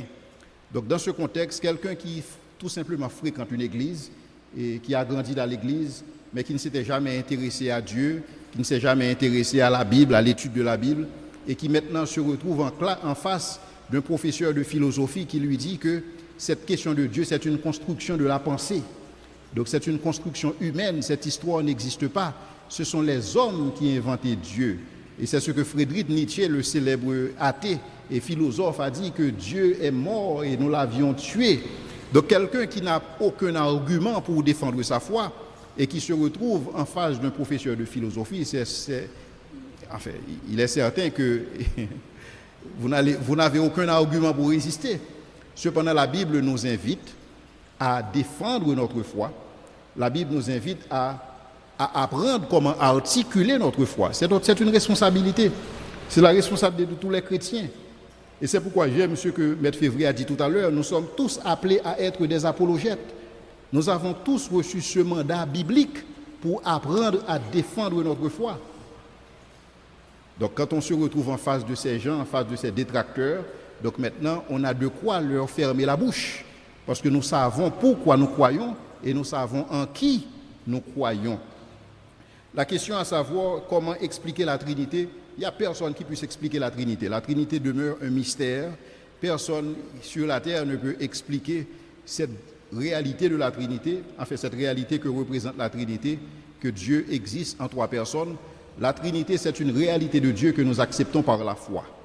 Donc il n'y a aucun raisonnement humain, il n'y a aucun symbole humain, il n'y a aucune analogie humaine pour décrire ce que la Trinité représente. Mais je dois vous dire que vous saurez ce qu'est la Trinité une fois que vous serez en face de la Trinité. Donc une fois que vous verrez Dieu face à face, j'espère que vous travaillez pour cela, j'espère que vous avez accepté le Seigneur dans votre vie pour avoir accès à cette opportunité de savoir effectivement c'est quoi la Trinité. Mais il n'y a personne qui puisse décrire la Trinité. Tout ce que nous pouvons faire, nous pouvons dire, voici ce que fait le Père, voici ce que fait le Fils, voici ce que fait le Saint-Esprit, parce qu'il s'agit de 3 personnes distinctes.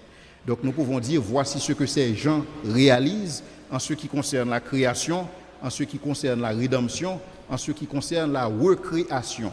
Donc nous pouvons dire, voici ce qu'ils font dans ce contexte-là. Mais à dire, voici ce qu'est le Saint-Esprit, voici ce qu'est la Trinité, et donner un exemple, donc ça ce serait une hérésie, et ce serait penser qu'avec notre petit cerveau qui pèse 3 livres, et que nous pouvons tout comprendre. Il y a des vérités que nous ne pouvons pas comprendre. On les accepte par la foi. Le fait pour Jésus de dire qu'il ne connaît pas le jour, enfin c'est le Père qui le connaît, c'est Jésus qui parle dans son humanité. Donc dans la Trinité, il y a des rôles qui sont établis. Donc Jésus-Christ, il suit son rôle. Il suit son rôle dans la Trinité. C'est comme si Jésus, il suit son script. Il a son script pour ce qui concerne et le fait qu'il est la 2e personne de la Trinité, il ne fait que suivre son script. Jésus-Christ, la Bible nous dit qu'il s'est abaissé lui-même. En Philippiens, il s'est rabaissé. Donc il a fait fi des prérogatives divines dont il jouit en tant que fils de Dieu. Et donc il a décidé de faire fi de ces choses justement pour partager notre humanité. Mais cependant, Jésus-Christ, il demeure 100% homme et 100% Dieu.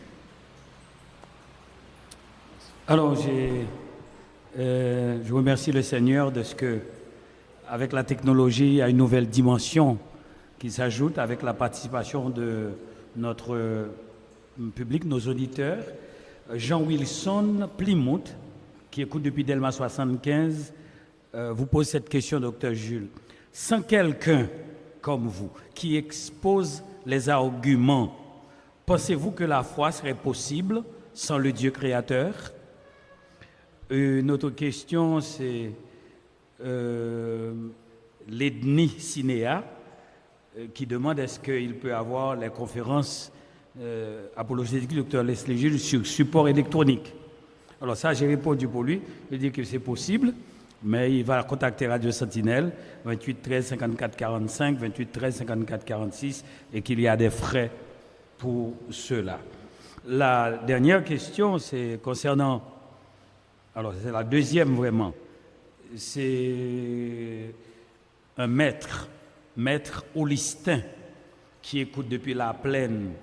Quel rapport y a-t-il entre l'esprit, l'âme et le corps? Bon, c'est une question conférence.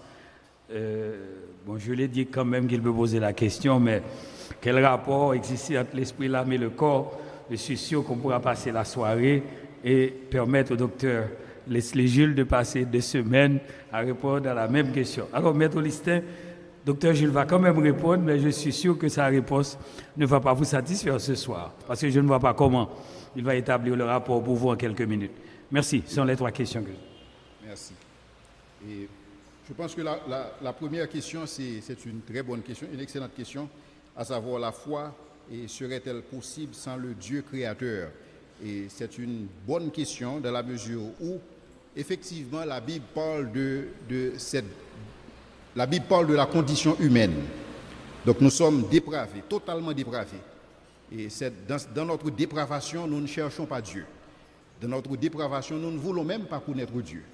Donc il faut que Dieu se révèle à nous, il faut que Dieu s'approche de nous, et pour que nous puissions avoir foi en lui. Donc Dieu, il est celui qui fait le premier pas. Et c'est pourquoi le christianisme est différent des autres religions. N'oubliez pas, comme je l'ai dit, il existe deux types de religions. Une religion révélée et des religions fabriquées. Le christianisme, c'est une religion révélée. Donc Dieu s'est révélé à nous parce que dans notre dépravation, il n'y a aucun moyen pour nous de voir Dieu. Il n'y a aucun moyen pour nous d'avoir foi en Dieu. Dieu a dû s'approcher de nous, tout comme Dieu a fait appel à Abraham pendant que Abraham était chez lui en Chaldée. Donc Dieu a fait appel à lui. Donc c'est la même chose pour ceux qu'il s'agit du Nouveau Testament. Donc, et personne ne peut venir vers Dieu s'il ne l'attire pas. Donc c'est Dieu qui attire. Mais Dieu attire, mais nous pouvons résister. Parce que Dieu nous a donné le libre arbitre. Le fait pour Dieu de nous attirer, ce n'est pas une garantie que nous allons répondre. Parce que nous avons nos agendas et nous avons nos préoccupations et des fois nous ne voulons pas de Dieu.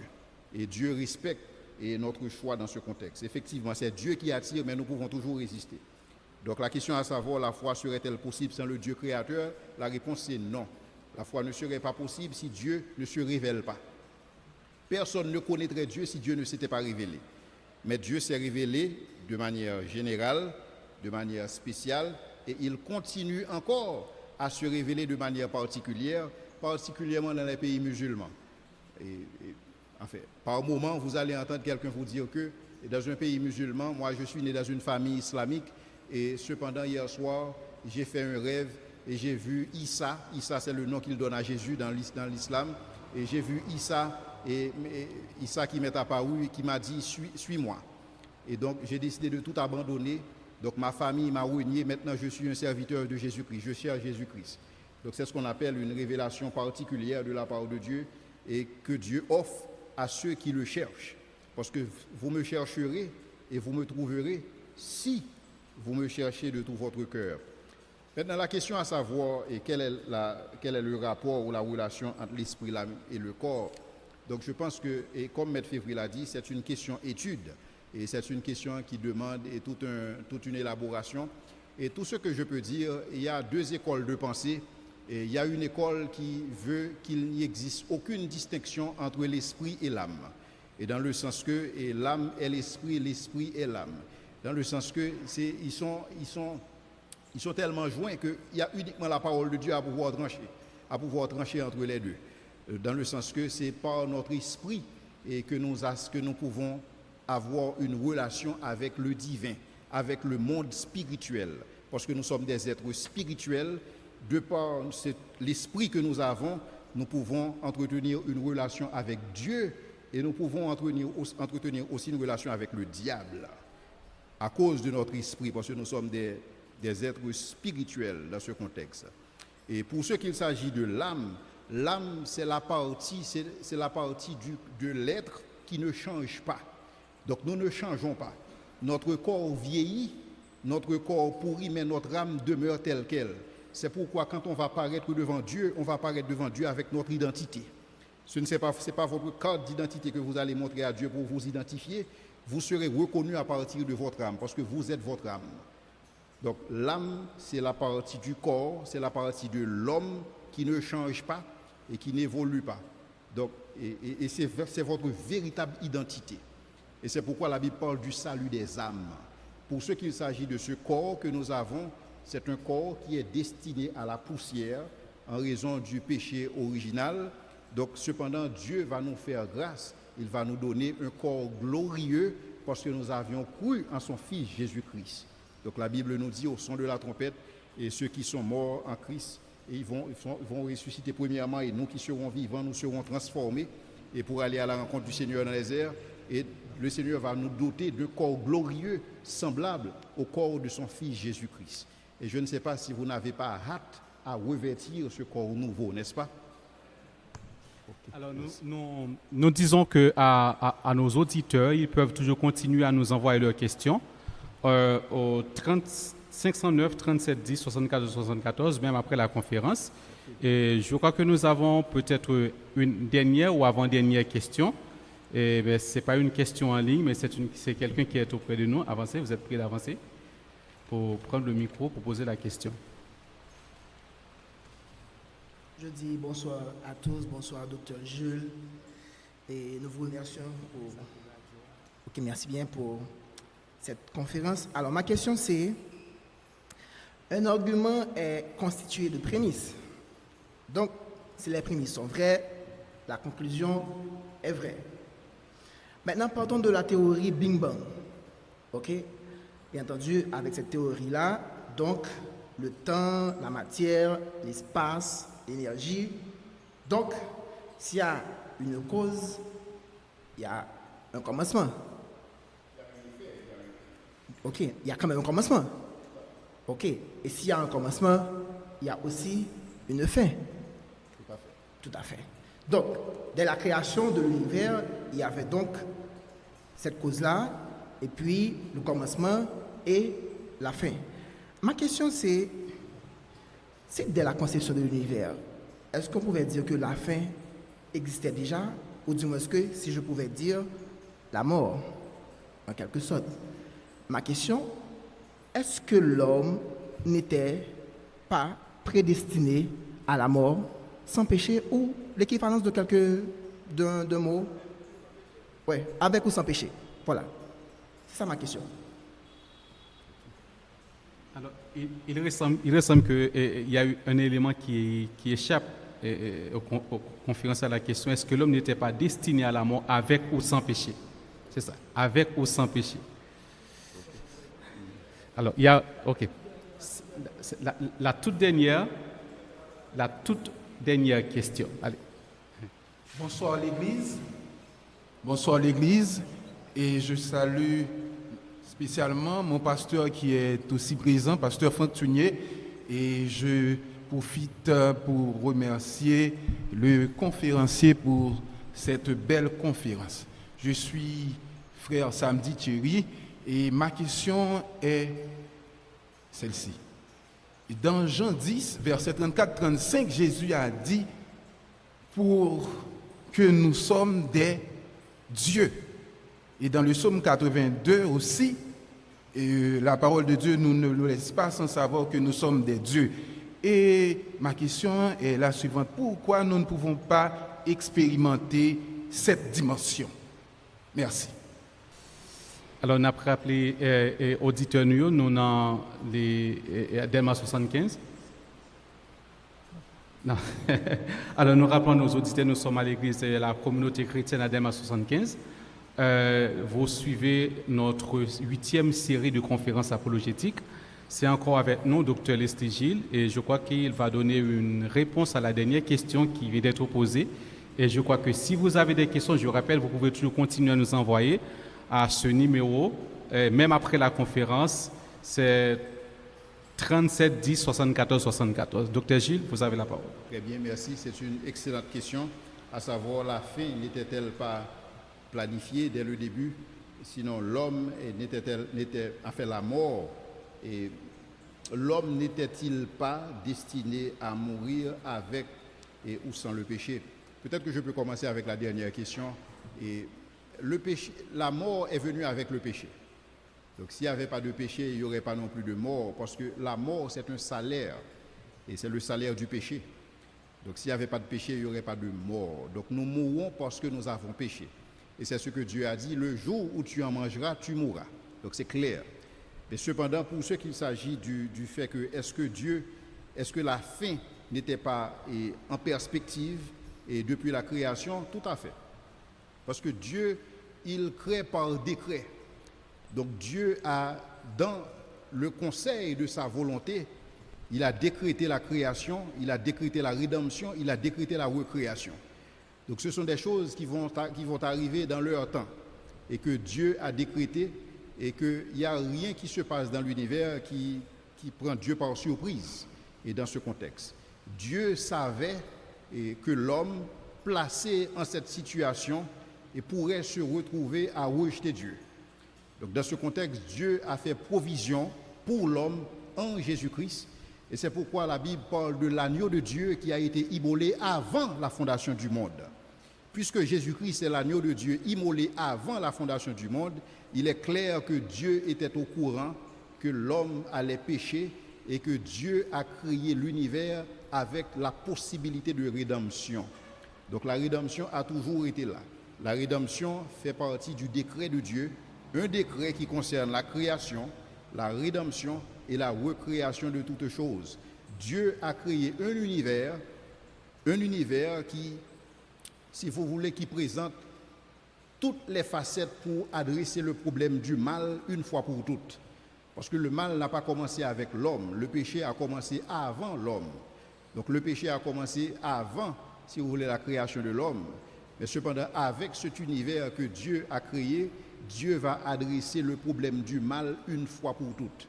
Et le plan est déjà indiqué si vous lisez la Bible et si vous lisez particulièrement l'Apocalypse. Donc vous allez voir que le plan de Dieu est clair devant nous. Et même l'ennemi est au courant du plan de Dieu. C'est pourquoi la Bible nous dit qu'il est descendu vers nous armé d'une ardente colère, sachant qu'il a peu de jours. Donc il sait que ses jours sont comptés. Donc Dieu va adresser le problème du mal une fois pour toutes. Et c'est cet univers que Dieu a choisi de créer dans cette perspective-là. Et la question à savoir, nous sommes, et Jean 10, 35 dit que nous sommes des dieux. Et donc pourquoi est-ce que nous n'arrivons pas à expérimenter ce potentiel que Dieu a mis en nous? Alors il faut comprendre que nous sommes des êtres déchus. Nous sommes des êtres perdus. Donc nous ne sommes pas la version originale que Dieu avait créée. Et avec la venue du péché dans le monde, donc il y a quelque chose qui a changé en l'homme. Donc nous avons changé. Et c'est pourquoi on parle il y a cette dépravation totale. Dépravation totale ne veut pas dire que l'homme est carrément dans l'incapacité de faire quoi que ce soit qui soit bien ou quoi que ce soit qui soit moral. Ça veut dire que tout notre être a été affecté. Et comme on a parlé de cette triade, l'esprit, l'âme et le corps, l'esprit a été affecté, l'âme a été affectée, le corps a été affecté. Donc nous avons été affectés dans toute notre composante en tant qu'être humain, dans tous nos composantes en tant qu'être humain. Donc nous avons été affectés par le péché. Mais cependant, quand nous allons revêtir ce corps glorieux que le Seigneur a promis à ceux qui l'aiment, à ceux qui aiment son Fils, et certainement beaucoup de limitations seront éliminées. Mais présentement, nous avons des limitations dans ce corps parce que nous avons un corps mortel et nous avons un corps corruptible. Mais bientôt, nous allons revêtir un corps incorruptible que le Seigneur va nous donner et lui-même. Et quel bonheur ce sera quand, en ce jour-là, nous allons revêtir ce corps glorieux et paraître devant le Père, devant le Fils et devant le Saint-Esprit pour leur rendre gloire pour ce qu'ils ont fait pour nous. Je vous remercie, c'était une opportunité d'être avec vous. Je cède le micro à Maître Févry pour les suites nécessaires.